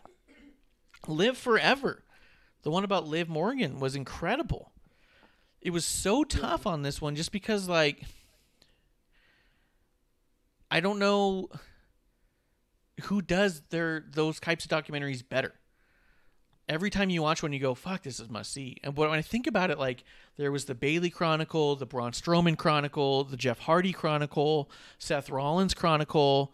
There was the Day Of one with all the Day Ofs where they followed Dominic around. It was so tough. Kev, I'm going to let you start. Who did you pick for Documentary of the Year? Storytime. Storytime? I'm just kidding. So I picked Last Ride. I just went with the safe bet. I think ultimately I have to agree. I didn't go back and rewatch Last Ride. I did rewatch the Bayley story on Chronicle a couple times because I thought there was a lot of, I don't know, I was biased probably. But I think that Last Ride's the one because that unlocked The Undertaker to us as fans on a level that I don't think that any of us expected. I don't think that they expected. You know what I mean? Yeah. Klump, did you have a different documentary you wanted to give that to? Yeah, Keith Lee. I thought the Keith Lee documentary was really good. And I did watch the Keith Lee documentary because that one was powerful.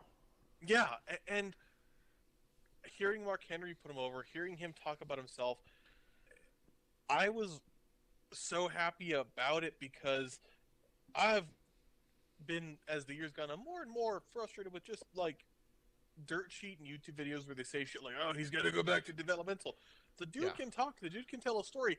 If anything, I feel like people being upset with people saying that, or people saying that he's not good, are pigeonholing him. He's a different type of character than what you want him to be. And that's kind of fucked to me that you expect him to be a certain type of character, you know? Yeah. 100%. And we've had growing pains with him too, where we weren't feeling some of his promos, but I do feel like he's getting to. We definitely been feeling a lot more. And then after watching that documentary, you're just like, okay, I'm on for the ride. Let's do this. I think that the Keith Lee documentary is a perfect choice. I think it was fantastic. I do feel like that unlocked Keith Lee in a different way too. I mean, it's also a little unfair because The Last Ride was like a mini series of like 7 episodes. I mean, and it's like, how do you compare 8 hours of Undertaker versus 40 minutes of Kevin Owens? You know what I mean? It's I'm surprised they didn't put The Last Dance in here. I mean, that was a pretty good one. It's not on the network. It's fucking everywhere else, and it has WCW sort of in it. That's true. That's true. Dennis Rodman's in it. Let's see. TW Take says in the chat that he meant that Marsh's fave on his show is Mrs. TW Takes. That's true. Fan favorite, Mrs. Takes. She's the sleeper hit on that podcast. Check it out. The next award is going to Trash Talker of the Year. Trash Talker Did of you the do Year. a male and a female one? They gave one to a male and a female, so you can absolutely do that. Who did you have? Okay. With the Kevvy to New Day, and I put Bailey. Like, it was close between her and Sasha. I edged more towards Bailey on that just because, I mean, none of Sasha's trash talking became a t-shirt. The Ding Dong did. That's true. Ding dong, hello. Also, I mean, I guess we're going to get to it in a second. Social media superstar is the other one that Bailey got, and also her trash talk on social media has been outstanding and hysterical. Mm-hmm. She's always got, I feel like, a quick remark back. She does, even if they're scripted, she's coming off super off the cuff. So I think that, yeah, if I had to pick a female trash talker, I'd probably have to go with Bailey. Just because I feel like she claps back better than the other women do. You know what I mean? I think Like Bianca Ja comes Rule, in baby. hot. Bianca's got good stuff, right? When she comes out, she's saying good stuff. And then so far, she's not been the one to get the last word. And I think I get the biggest pops off the last words. So I think that next year it'll probably go to like a Bianca. But I think this year, yeah, I think Bailey had all the right shit talk for every single person and the laughing in their face. My male trash talker of the year, I put Sami Zayn. I knew it. I knew it. Yeah, Trash Talker of the Year goes to my two faves of all time, maybe because I'm such a big fan of the idea of trash talking, and I make that part of my life every day. So they're my biggest inspirations. The worse I can make people feel around me, the better, I think. Klump? No. Speaking of Klump. Trash Talker of the Year. My male Trash Talker of the Year goes to KO. Oh, yeah. Because, just any, like, this category to me feels like it was made for Kevin Owens. Because even when he's, like, no matter what you put him in, if you make him a face, he's fucking owns the heel in the funniest fucking way. Oh, yeah. You know, so KO, all day long KO. For female...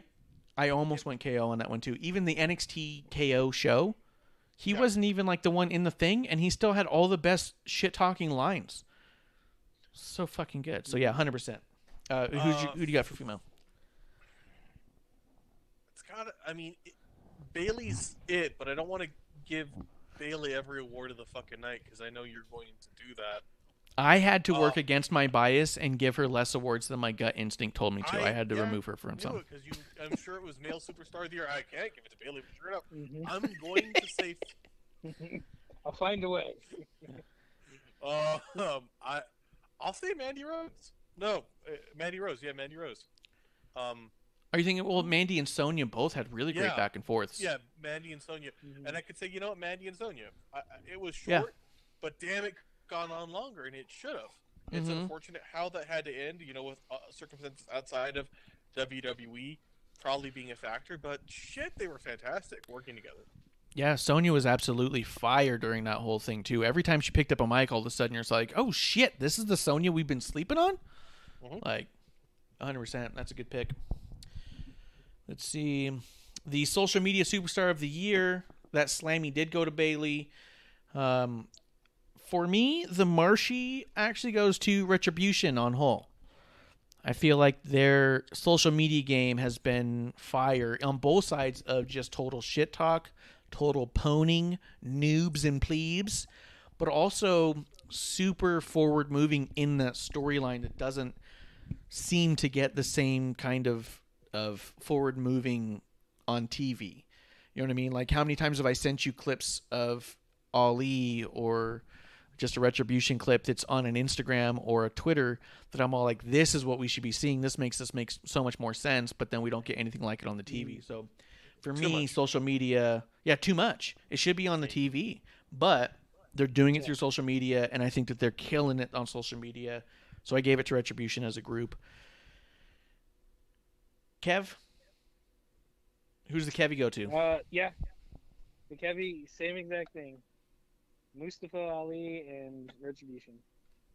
Like, it had to go to them. Like you said, everything that they put out there was just, it was amazing. Like you said, if if half the stuff they put out on social media ended up on TV, I think Retribution would have a lot bigger backing than it does, and a lot bigger push.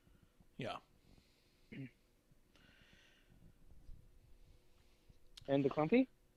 Who's the Klump? And the Klumpy goes to Biggie. And Biggie's gonna be my Bailey and the New Day as well for like things, but Sure. Starting with when the whole shutdown and pandemic happened, Biggie posting up just hilarious, funny things of him going through his wardrobe. He's always been good on Twitter, but then continuing on as Biggie, over the summer when things became more serious in his tweets because of conversations about race in the U.S. and him, not just going in and having an armband that had the name of the person, but going into who and showing and making sure everyone knew it, knowing his platform and saying, I'm not just going to stand out here on camera, but I'm also going to tell you who this armband is meant to represent and their importance. Him doing that on and on and on. I can't give it to anyone else other than Biggie. Yeah. Yeah. He definitely utilized it very well in that regard as well, and always has. And even now, as much as when he's not as active on social media until he has something to be active about. He's not just daily doing stuff for the sake of it. When he has something to say, he goes on there and he says it, and he always says it the right way. He's incredible. I think that is another part of why it's got to be him for me, is that because he's not constantly on it. Yeah, that adds such an impact to what he's saying. There's something to just constantly yell out and throw things out there, and there's people who do it well. That that's not shutting down. But if you don't have something to say and don't say it, that's great. But then when you do, God, that impact, and I appreciate the hell out of that. Yeah, 100%. Bailey did win the one, and I don't disagree with that concept for the Slammy, just because I do think she does play social media very well. She interacts with her fans, I think, a good amount. She talks enough shit. She puts over the things that she likes in general. So I understand why she got it, but I also understand why we got to somewhere else. The next one on the list is Musical Performance of the Year. This was a tough one because that one went to Elias, and there wasn't a whole lot of musical acts in general that was happening on the show. Yeah. I feel like this is one that probably shouldn't be allowed because he works for NXT, but I picked Wrestle and Flow as just kind of everything he puts out that's music. You're breaking your own rules. Yeah. I mean, he'll probably win one tomorrow too. Yeah. If it's not him, then it's got to be like Keith Lee because of the new song he put out for his entrance. Which I'm happy to give it to Keith Lee. Kev, who do you think gets the Kevvy for this one? Musical Performance of the Year. The Kevvy goes to me, the obvious choice, Miz and Morrison. Oh, God. With Hey Hey. Oh, they had a music video. There was more people singing Miz and Morrison. Hey, hey, ho, ho. Than anything else that Elias put out. So it has to go to Miz and Morrison. I hate you. We're shutting this down. I know. That's why I didn't tell you in the chat earlier who I was picking. Klump, who's your Klumpy go-to? Miz and Morrison. Oh, God damn it. I did think of this one for a while. I was like, I wanted to give it to Keith Lee, but I have a lot of Keith Lee things here. And also, like, I don't know if it was that. I was like, I don't. All right, mine's going to Keith Lee officially. Mine's officially Keith Lee now. The reason I wanted to just be like, can we do like best entrance? Because shit, like that might be more interesting. But nah. Yeah, but then you can't just make it entrance because then it just becomes really, really simplified. Well, who actually did their own songs even, I know you're going to say CFO. I'm cool with that. Yeah. What's going to happen Thursday? I'm going to go with, it's got to go with Chris Jericho. Ugh. Yeah, right? Oh, my God. There's got to be someone else there. Can we have a score for, like, best burned on Twitter and go Chris Jericho? Did Ricky Starks ever sing something or rap something? There's that new group. We'll get to that. We'll get to that on Thursday. Oh no, Well, we're not. No. Yes. I have. Never mind. Go ahead, Kev. Well, I was just gonna say who I had on that, but I can't remember their names off the top of my head. That new But it tag was team, the right? ones that performed at. No, the ones that performed at Halloween Havoc. The girl with the guitar and shredding it out. Oh, Peepo? Popo? Poopy? Yeah, Peep. What's her name?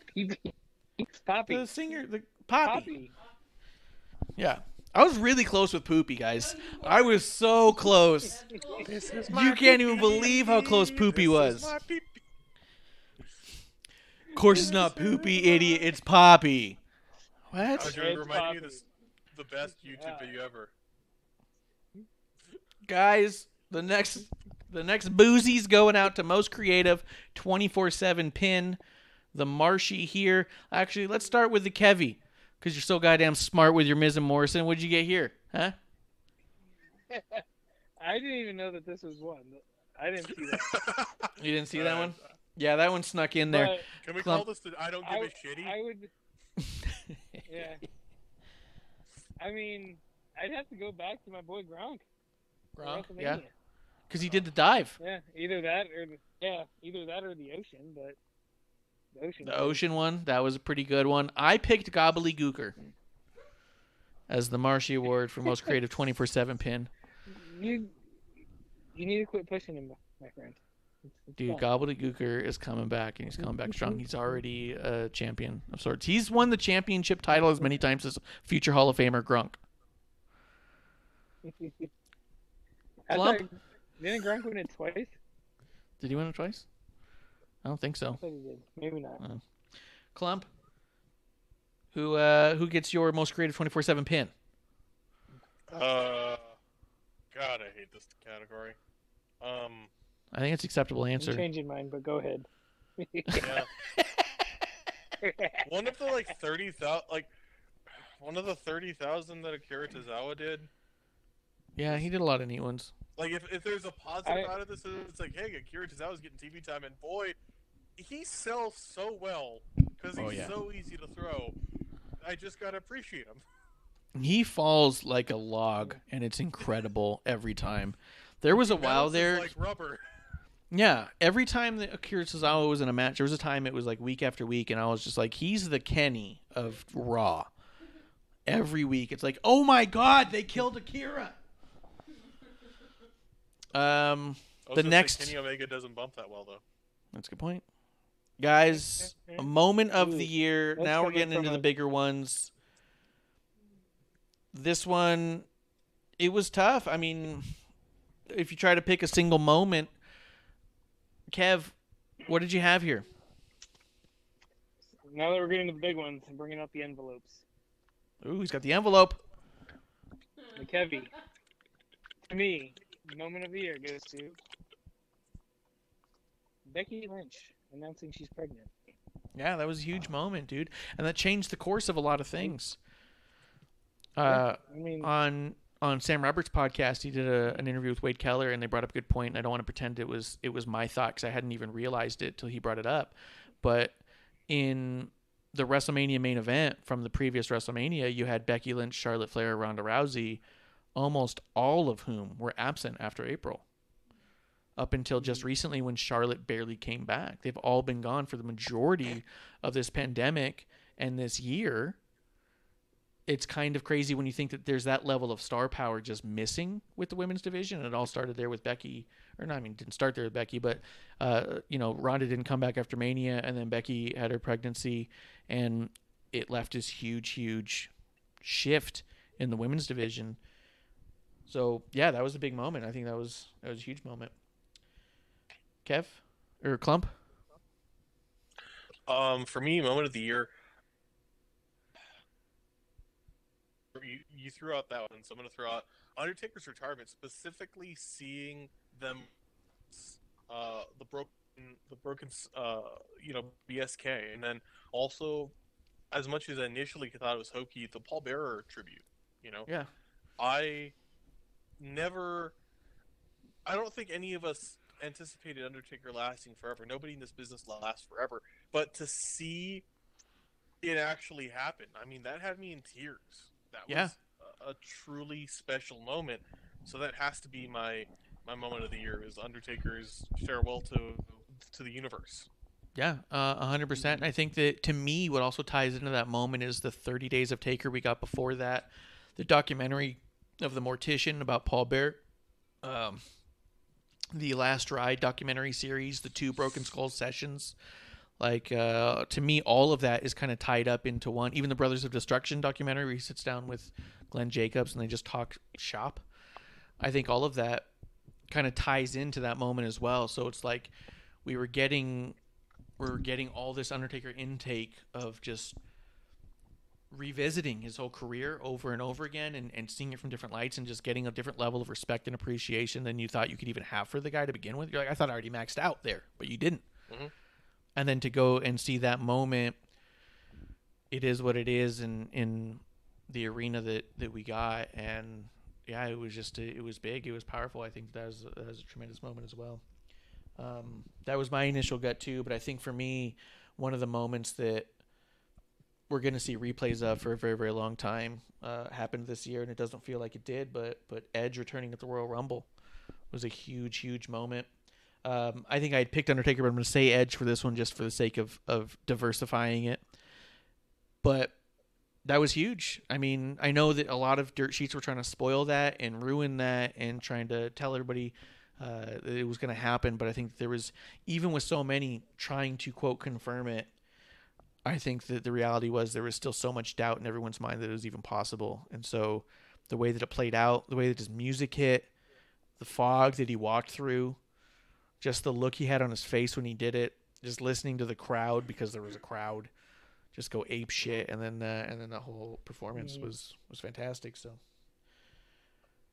3 big, big moments, and at 3 very different times of one year. Can you imagine that? Stadium with Edge, literal empty arena with Becky, no one there in that room but Asuka, and Undertaker in the Thunderdome. Yeah, very 3 distinct parts of the year. So cool. Just something. Yep. Anything? Any either of you wanted to say about either of those things? No. No. Okay. I know I just had a little bit of a monologue. I didn't want to not give you guys the floor if you need it. After that, we had Male Superstar of the Year, Klump. Who's the Klumpy go to? Male Superstar of the Year for me, it's got to go to Roman Reigns. And it's because of, it's not that he became a heel. It's that in becoming a heel, we really got to see what was sold to us. And I'll be the first to say I was not a fan of Reigns as the face of the company for so long, because while he was good, it just didn't feel like it. Reigns in this role, I don't know how it all came together, but it's just so fantastic, and it's something that I look forward to every week. So Roman Reigns is my Superstar of the Year. I know he's been selected Male Superstar of the Year in many other capacities before, but this to me is his year. Yeah, 100%. I think that's I think it's fair, because I agreed entirely. I think that this was a different Roman Reigns. This is who I picked for Male Superstar of the Year. I think that he made a triumphant comeback after cancer, and I thought that was huge. And they lead into all of these great storylines, and he's going into a huge match against Goldberg, of all people, for Mania, and then everything gets derailed. And for him to come back and be a bigger star to the fans than we ever thought he could get to, be putting on performances at the level that he's putting on, literal edge of my seat at most of his matches at this point, where you're just leaning in because you want to hear everything he's saying in the ring. You want to see every move that him and whoever he's in the ring with is also doing. I agree entirely. I think that he's a hard one to avoid on that one. Grim Reaper coming through the chat saying Roman is Male Superstar of the Year. It's hard to argue. Kevvy, did you have a different Kevvy award to give out? I did. No! What do you got? Ooh. The Kevvy, for me, because when I think of the year, I think from top to bottom, Yeah. it's Randy Orton. And I know I'm a big Randy Orton fan, but he's been in, some of the greatest storylines throughout the year. He's currently with Bray and Alexa. He was with him and Edge, was great, and I think everyone was rooting for him to beat McIntyre, and he did. And then he lost to him. But, I think with, I understand where everyone's coming with Roman and stuff like that, but I think Randy Orton's been there the entire year. And I think that, to me, outweighs the Roman aspect. As far as carrying this company through the pandemic, I do feel like Randy Orton and Bayley and Sasha are three big names that did a lot of the heavy lifting to get through the whole thing, because Randy Orton's work with Edge, all the legends, moving into his story with Drew, and then carrying it on through with Bray, it's very possible we're seeing Randy Orton in the best year of his career thus far, which is wild to think about. But yes. I don't think it's a hard argument to make. Grim Reaper says RKO would be getting a third place vote for me. He said Drew would be second. I don't think Drew makes our top 10, but can we delete Grim right now? Yeah. Mod, block up. I hope you had a fun time here. It's over. Yeah. I mean, he did fine. I think that we're watching Drew go through on-the-job training, and I don't think that's standout work. If you ask me, maybe he'll have a breakout year. Female superstar of the year, I gave that one to Bayley, because if you didn't, you're dumb. Honestly, though, I think that's something that gets lost in. I think something that gets a little bit lost in translation with Bayley and the people who complain about her holding the title for as long, or trying to negate the title reign through the pandemic with but who else kind of a concept. Something that I think that she accomplished during that run that not a lot of people are talking about, I don't feel like, I don't hear it, is that there was a huge gap in star power as far as the women division was given, and it was up to her as the champion to stand up in her and do something with that, right? So, I mean, even as the tag champion, they literally went to NXT several times and defended those titles and elevated their Tegan Nox and Shotzi Blackheart. She had a title match with every single woman in the SmackDown roster and gave them, arguably most of them, their best match of their career to date at that time. And hopefully they'll have better matches as they go. I don't want to think any of them peaked like that. But Tamina, I mean, she'd been there for over 10 years, never even had a title shot, and she got one, and it was a good match, and she did fantastic in it, and no one was questioning why she was there even. Bayley did a lot of the work to make sure that the rest of the women looked like heavy competitors and believable opponents. With her taking a lot of cheap victories, it solidified a lot of those women as being potential championship material. If she'd gotten clean, fast wins over all the roster like Charlotte typically gets, it just makes them look like they're on a different level and no one's on their level. Bayley knew she was on an elevated level and found a way to make sure every woman she went up against appeared on her level too, to give them that little bit of a boost. And I think that's fucking tremendous. And you don't always see that with the champions. Take says he thinks it's Alexa. That's what I said, because I know that Klump's going to go in there and disagree entirely. Klump, who gets the Klumpy for Female Star of the Year? Female Star of the Year for me, I am going to say Asuka. Yeah, it's not a bad the one. reason I'm going to say, yeah. Go ahead. And I wanted to say Bayley. Bayley is equally tough, but I figured, throw something out there. Yeah. To me, because Asuka got the belt in a moment that they could have been a transitional champion to someone else. They could have been a real letdown from Becky, and they took it and they held it, and they've maintained a level of competitiveness. They've maintained storylines. They've worked to bring people up. Like, I think what they're doing right now in their angle with Lana is pretty awesome. Yeah. I don't know. I kind of want them to be a bit fiercer, but I also appreciate the goofiness of Asuka. We saw a lot more Asuka personality than we had seen prior, Yes. for sure. I agree with that. Yeah. I agree with that, and I think so that goes to why Asuka's mine. Yeah, for sure. It's definitely an argument to be made. Kev, who gets the Kevvy? Do you got an envelope over there for Female Superstar of the Year? I do, right here. There we go. Right there, can you see it? Right there. There we go.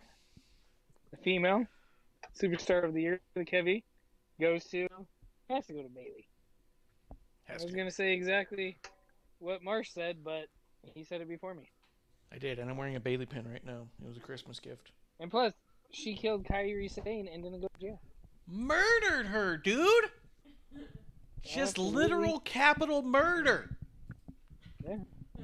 There's video evidence. Yes. No charges brought up. Camera crew there watching the whole thing. Yeah. Drag her lifeless body into the medical, and then Asuka comes out and goes, "No, but I forgive you." It was crazy. It was crazy. Yeah. Yeah. You could have. Yeah. 100% in the chat. Take says that I've convinced him on Bailey. He thought it was Alexa at first. Fabtina says that she thinks Alexa's just getting started. Grim Reaper says that Bailey's reign was over 390 days and carried division for a year. Yeah, and I agree. I mean, and that's why I said it. Because the other thing, too, is that the reason I wanted to say what I said was because I think it's really easy to say she carried the division. She was champion, therefore. But I don't think every champion elevates the division the way that she elevated that division. Klump was constantly frustrated with her reign, thinking that she's not so good. All these other women look so good. And I think that's part of what made her so good, was that there was always an argument to be made that whoever she was in the ring with might be championship material as well. I think you don't always get that. And I thought that was actually a cool thing to see. So I understand both sides of it, and I totally get people who were saying, perhaps that the reign was less than because of that, but I disagree. I think it elevated a whole division, and I feel like that was her goal to begin with. Go ahead, Kev. Yes. And I was going to say, the thing with Alexa, don't get me wrong, what she's doing right now is amazing. And I've always been an Alexa fan. But to me, once again, it's only current. Bailey has been doing this for most of the year. She was tag champs, SmackDown Women's Champion for most of the year and stuff like that. And like you said, just elevated everyone else to her level. There's very few people that can bring people up to their level so you think that they're on a level playing field when they're not. Yeah. And, I think she's done that tremendously, and, like I said, it had to go to her in my eyes.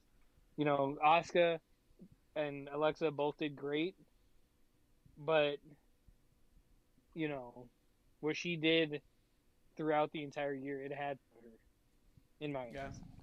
I agree. I feel that way. I do think there's a lot of kudos to be made to both Asuka and Bailey and Sasha as well, with the amount of mic work they did with literally nobody in the building. Mm-hmm. I mean, Asuka was on commentary, and that was crazy how entertaining that was. I loved Asuka and Jerry Lawler together, to be honest, where Lawler would pretend he's translating. That shit cracked me up, dude. But yeah. Or she would say something and he would laugh and go, "That's right. No, I agree." And you're so like, he's just fucking with us. So good. Yeah. But imagine having to do all of that work with literally not even there's no. I mean, I think that's how the Michael Cole and Bailey rivalry started. She had no one to talk to out there but Michael Cole. But I think they all did. I think they all did an awesome job. Asuka, Sasha, and Bailey all in that regard. But how tough, And Take says Bailey's now a solid promo. Imagine saying that a year ago. Yeah, I mean, as much as I've always been a Bailey stan or mark, as it were, and be biased that way, I do feel like I I always thought she was like, Buddy. oh, that was good, and that was pretty decent. It got to a point now where it's all like, shit, other people should be learning from her. So I agree there. Let's get to Breakout Star of the Year, guys. The boozy on this one, I'm giving to Dominic Mysterio. Because had him up there. Yeah, I mean, and I also understand not giving it to him because he had a huge first match. His storyline with Seth Rollins, the interactions he was having with Seth and Buddy, although people grew tired of, was still for someone's first go at it, just at a different level than you would expect. He didn't disappoint on anything. He played through that story so fucking well. But we haven't seen a lot on the other side of that yet, so I can understand where someone would say, yeah, but, you know what I mean? But as a breakout star, Dominic Mysterio is somebody who, the next time you hear he's got a match with someone, you're not like, why the fuck is this happening? You just go, oh, we're getting another Mysterio Dominic match, you know? We'll kick it over to Klump as Kevlar gets his envelope ready. Breakout of the year from me. I mean, I'm going to have to give it to Dominic as well. I know that we've tried to be separate, but for the same reasons. Dominic has shown that, like, not only... I think the big thing for me is he came in and he didn't get pushed to the top. He came in, he did what, you know, an entrance should be, and he broke out in a way that you're like, yeah, I want to see you at NXT. I want to see you keep going, and I'm excited for this journey. That's awesome to me. Yes. It was a breakout because it wasn't you just showed up and main evented WrestleMania. You didn't just show up your first day on WrestleMania. You showed up first day at SummerSlam, which is fucking wild already, but you left people wanting more and excited to see where it goes, and that's tremendous. Kev, you got the envelope ready? I got the envelope. Pulling it out. Whoa. And this to me was tough because I actually had three people here, and this is the problem with NXT because how much of a breakout truly are some of these guys? Yeah. And I had Dominic up there. The other one I had up there was Riddle because he came up, he was doing his thing, and he entertains the shit out of me as much as you don't like him. Yeah, I love the guy. Yeah. But the one I actually went with was on the opposite side of the Dominic storyline, and I gave the Kevvy to Murphy. Yeah. I mean... Because he was... We knew who he was, but he was just kind of there. And I think this year he kind of broke out. You know, he was Seth's disciple, then he, you know, was going against Seth, then, you know, the whole storyline, you know, with him and Aaliyah. Yeah. And yeah. Wasn't the the couple matches he had with Alistair, that was this year as well, was it not? Yeah, I think so. I mean, and they kept referring to him as the best kept secret of SmackDown and shit.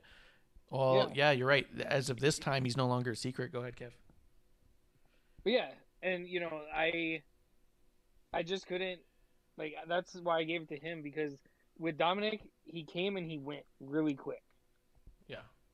And I think Murphy was kind of there, broke out, then kind of got dragged, you know, back behind Seth and stuff like that. And, you know, now that he's past that and he's, you know, doing these things, is having great matches, I had to give it to him. Yeah. I think it's a good one. I think it's a great one. Pick Murphy. Oh, producer's got one she wanted to say that we missed. Jey Uso as breakout star of the year. Yeah. I think that's a huge call out too, because like you just said with Murphy, it's not always about how long did you just show up, but did you break through? And that's something Jey Uso definitely did. He went from being a top level tag team wrestler that would always be in that kickoff or early matchup that would steal the show just because of where it was, to being, I mean, nicknamed Main Event Jay for sake of the storyline, but also not something people are mocking. No one hears that and goes, this is stupid, why are they calling him that? They go, yeah, the dude's a main eventer now. He's broken through to main event status in quick fashion, and yeah, with quite a splash. I think it's a great one. He speaks, we're all listening. Yep. When he's talking, we all listen, and then he says, "I'm gonna get him." Bishop in the chat says that Sonya would have been his. We were invested in her and Mandy 100%. If we had seen Sonya again at this point, the whole thing was that Sonya's out of the company, and I think we all believe that she's not and will be back, but not until 2021. You know, so I agree that she would have been on there had she stayed. Yeah. You know. That's what I said about Jay. Klump, did you want to say anything about Jay? No, Jay makes a huge amount of sense to me. They're not mine, but yeah, I only don't think they're there because it was so short. Mm-hmm. You know, Mm-hmm. and I think you know if we just got one, like a little bit more extension of this, just a little bit more, Yeah. I'd be cool with it. You know, For sure. Kev, it sounded like you were going to say something too. I just didn't want to cut you guys Nope. off. No? No. The No, next Jay's Boozy. a great choice. And Oh, yeah. I was kidding. Yeah.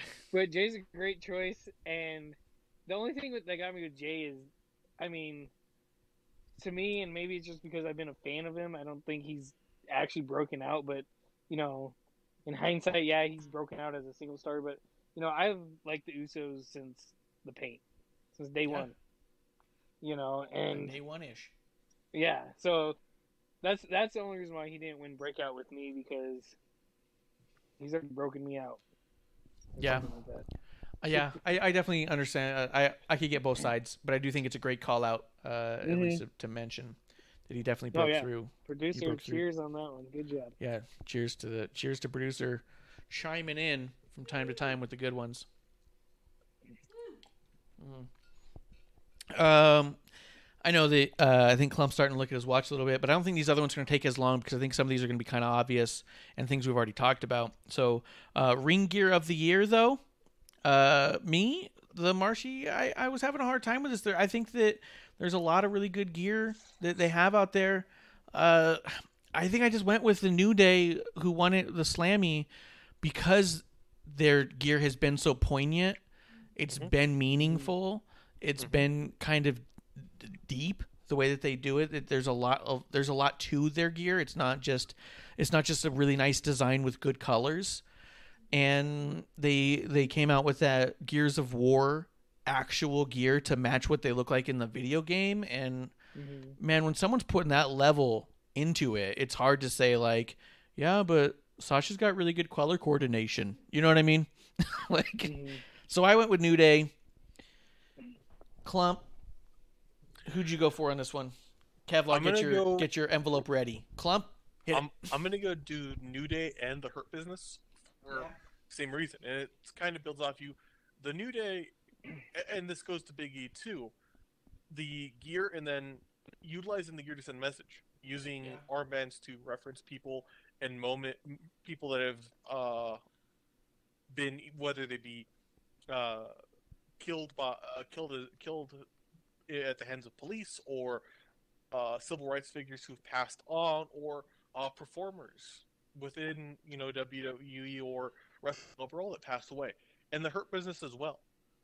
Having armbands on even now that say BLM, using your gear to connect with people, and people who may not see this, around them. That's awesome to me. So absolutely, the New Day and Hurt Business. Yeah, I mean, and then as just a little less poignant nod to Hurt Business, I mean, they just always look like $1 million. Oh yeah, they are always so coordinated and looking so good, and yeah, it's hard to argue there too. Kev, who's that envelope of the Kevvy going to? Oh, I hear it ripping. Mine goes to Matt Riddle. No, I'm just kidding. The Kevvy was just a pair of shorts. Yeah. Stone Cold. He coordinates with the city he's in. Yeah. No, I gave it to Bray and Alexa. Like, not only for the ring gear, but the Firefly Funhouse stuff. Like, to me, like, it's eye-popping, it's catchy, it's not as, meaningful as the New Days. the mask, I still can't get over the mask. The Yeah. contacts, like I went for like just not what they wrestle in, like the little skirt, like overalls thing that Alexa's been wearing. Like I think it's all been just awesome, and it gives little nods here and there to, different.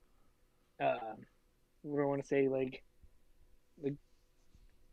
different, like I can't even think of the word. Like sneak peek type of thing. Like, oh, he referenced this with that little thing, Yeah, little foreshadowings and stuff. Yeah. I agree. I considered Alexa as well.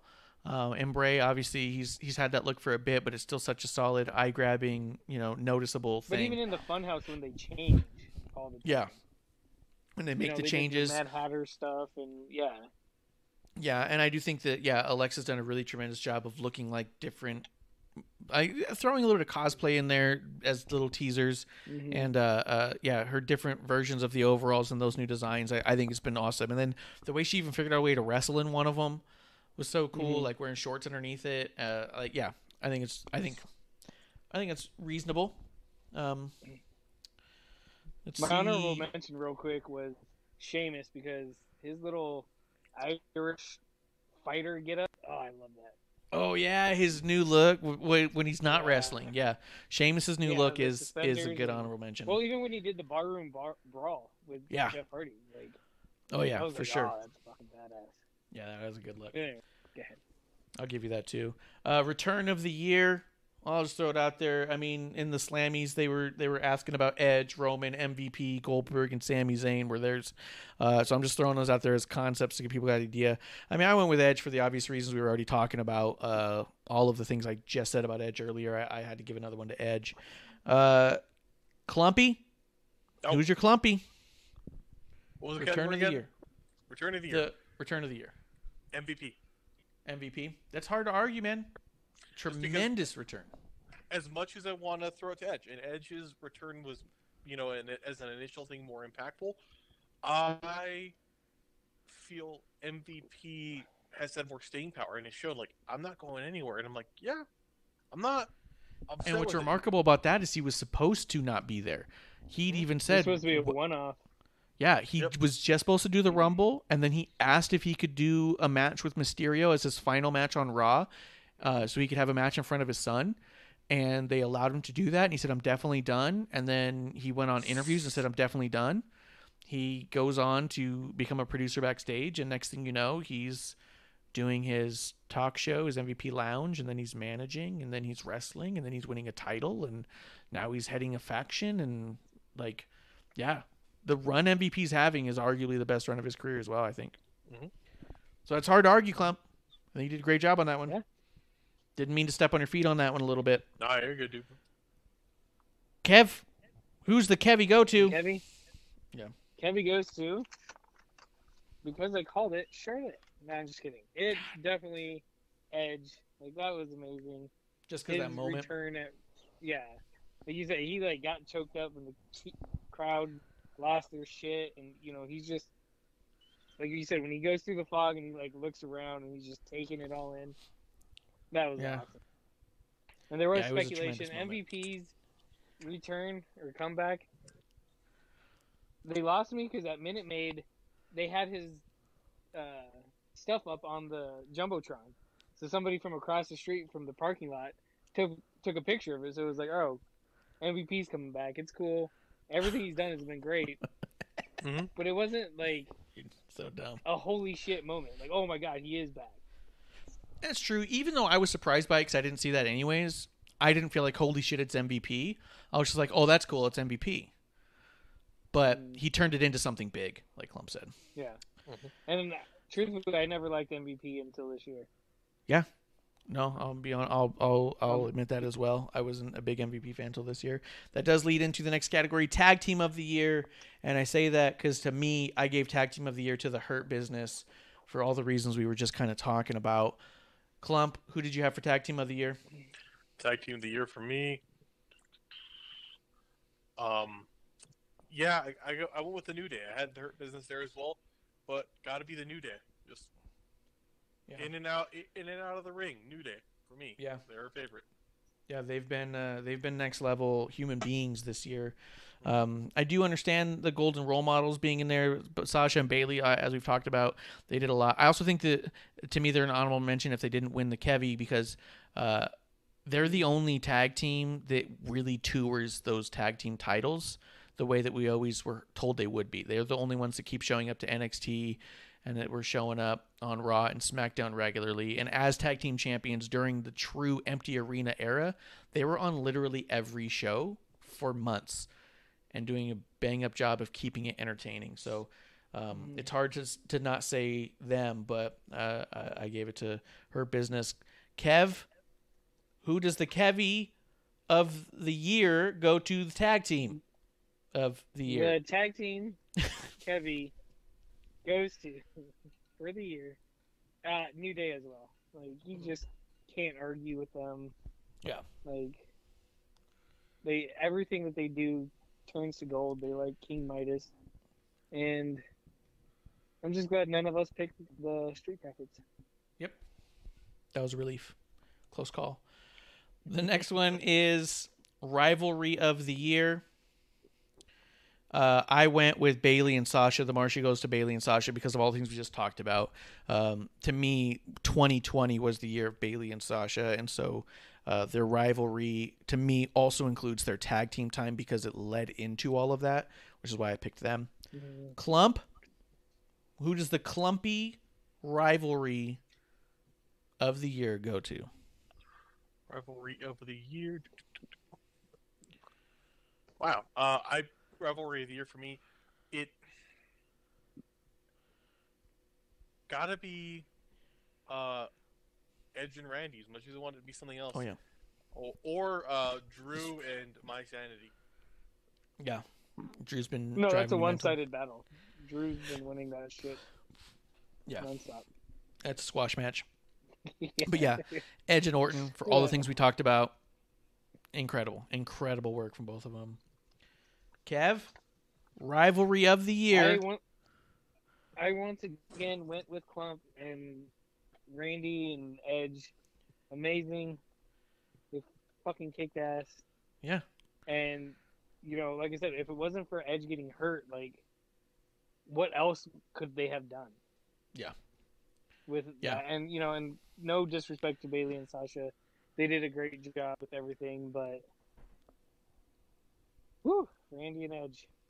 Oh yeah. Like, who a year ago, 2 years ago, 5 years ago, who would have thought that, you know, we would have been talking about Edge and Randy Orton as carrying the company for, you know, a good few months. Yeah, absolutely. Yeah, it's hard to argue. We've kind of talked a lot about them, so I won't reiterate what we've already said. But yeah, for everything we've said. Match of the year. This is gonna be an interesting one to hear what you guys think. Klump, get your Klumpy ready for match of the year. I picked Clash of the Champions, the Intercontinental title triple threat with AJ, Sami Zayn, and Jeff Hardy. Strictly because I don't think that match got as much love as it could have. And I think it is, to this date, my favorite ladder match I've ever seen. It is so entertaining and so clever and just top-notch performance from three guys who made ladder matches their legacies for so long before we even got to see them. I went with that one. Klump, the Slammy had gone to the Boneyard match, and the number 2 match of the year went to Sasha Bailey Hell in a Cell. So I think that those are fun to talk about as well. But Klump, match of the year. Who gets clumped? I am going to say the Roman and Jay I Quit match. Ooh, good one. Yeah. That was Hell in a Cell, yeah. The first ever Hell in a Cell I Quit match. And that was, the storytelling there was fucking phenomenal. Exactly, the storytelling there, just the bringing Jimmy in, everything about the end of it. I am, say I'm the chief. That just hell yeah, I love that match. Yeah, 100%. Kev, Who'd your match of the year go? And I will say, I thought it was really weird that There's- Firefly Funhouse didn't end up on here, but maybe it's because it's not a match. Well, there's two that I had, and Okay. Firefly Funhouse was one of them, Okay. just because it's fucking John Cena Yeah. and Bray Wyatt. That was awesome. But overall, I had to agree with the Slammies in the Boneyard match. Like, I know both of them are very cinematic Yeah. and everything, but damn, they were freaking awesome. You know, the Boneyard match was just amazing. Oh yeah. So good. You know, So good, and what a way to end a career. And yeah, yeah, I mean, not a lot to say about that. It's just it was exactly what it was and what it needed to be. And I do think Yeah. I wonder if Anderson and Gallows, if part of them, as much as they've talked about how much they hate WWE at this point and they'll never be back, it doesn't matter. I wonder how much of them does get a smile on their face when they think about, from the WWE storyline standpoint, they were killed by The Undertaker in Undertaker's last match. One of the last things Undertaker did was murder the Bullet Club. It's pretty fucking cool. Yeah. I just saw this in the chat too. I had missed it. TW takes his head earlier when we were talking about Sheamus and his new look, called him Newsy Sheamus. Newsies don't... Headlines don't sell papes. Shamey sells papes. That's what I say. Fresh off the press. Yeah. Guys, Superstar of the Year, before we hit up the two that we made for ourselves, which I think will go by quick as well. Superstar of the Year for me, I went to Bray Wyatt. There just hasn't been a moment from the beginning of the year to the end of the year that everything he's done hasn't been compelling, to the empty arena stuff, the Firefly Funhouse, the promos he had with Cena back and forth, Orton, every step of the way, to bringing in Alexa Bliss and that being part of it as well, to being set on fire to death by the end of the year. I went with Bray Wyatt as Superstar of the Year. Klump, who'd you got for Superstar of the Year? Superstar of the Year for me, I gotta go with The Fiend. Because I feel like nobody in 2020 has better used the situation than The Fiend. I don't know if he could exist without the situation as it is, but I appreciate that. At this point, but that I think was a flex. I think that he was like, wait a second. We can do this now. I don't think it was ever the plan to do the things he's been doing. You know what I mean? So I agree. No one's utilized the situation the way that he has. Kev? Superstar of the Year. As much as I want to say The Fiend as well, because he's been amazing, and this is just an absolute fucking cop-out, but truly the entire fucking roster. Like, everything that we grew in 2020 just as a world, a civilization, you know, everything. They've kept us entertained, you know, for the most part, from top to bottom. Like, they were doing stuff that, you know, was unprecedented because, once again, like, everything that was going on, like, no one's lived through this kind of shit. Yeah. And for the entire roster to keep us entertained, keep us hooked, you know, I got to give a shout out to everyone, like the entire Raw and Smackdown rosters. Like, it's hard to argue. I mean, with the amount of people who would come and go, Daniel Bryan, Sami Zayn, Kevin Owens, Roman Reigns, every time someone left, when they came back, they reestablished what made them one of the greatest. And at this point, everyone's performing on a level where it's hard to believe there's not only main events all the time. You know what I mean? Like, even when you look at the IC title scene, you look at Big E and Sami Zayn, and you think, yeah, that could main event any show, you know, at this point. Yeah, it's hard to argue. And then going through what they went through, like, how were they supposed to do that? Drew Gulak and all the matches he was having, and Daniel Bryan, the IC title tournament they had with nobody in the room. Yeah. I mean, how you know, before the Thunderdome, excuse me, how are you supposed to interact with the crowd without a crowd? And they did it. You know, they still kept us entertained. They still pushed through and, you know, just did their thing. And they kept us talking. You know, as much as an escape from reality as wrestling is in general, I think this year it's held that much more weight to it. And I think that's like true. I said, for that, I thank each and every one of them, and that's why they all get a Kevvy. They all get a Kevvy. The last two we had, guys, was our own show, Boozies. We had a This Is Why I Drink award and a Cheers to Ya. Let's do our This Is Why I Drink so we leave on a high note.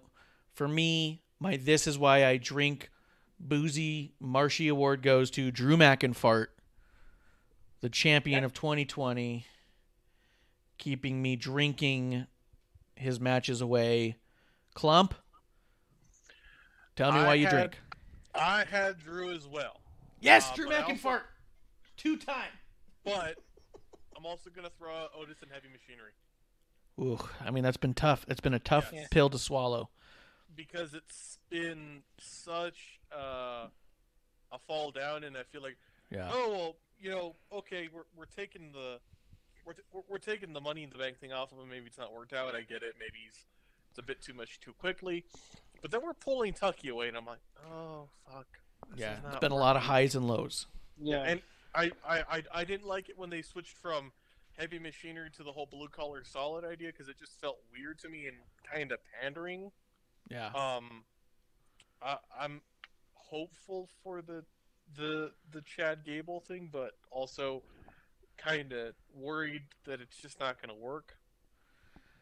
Yeah, I think there's been a lot of slipped footing in that storyline, and it's been quite a roller coaster ride. Where I think at the time when he was really rising to being utilized the most was when they had the least amount of people available on the roster, and we got lucky and got to see, you know, what he's capable of. But I think once the roster comes back and they're all like, oh, look it's Sami Zayn and Kevin Owens and Jey Uso and Roman Reigns and Bray and Alexa, it's like, it's easy to see why they would suddenly say, maybe we don't need to go this route. So it is a total shame and a very good reason to drink. Kev, what's the Kevvy for why you drink? Because I like it. Yeah. Flavor. Yeah.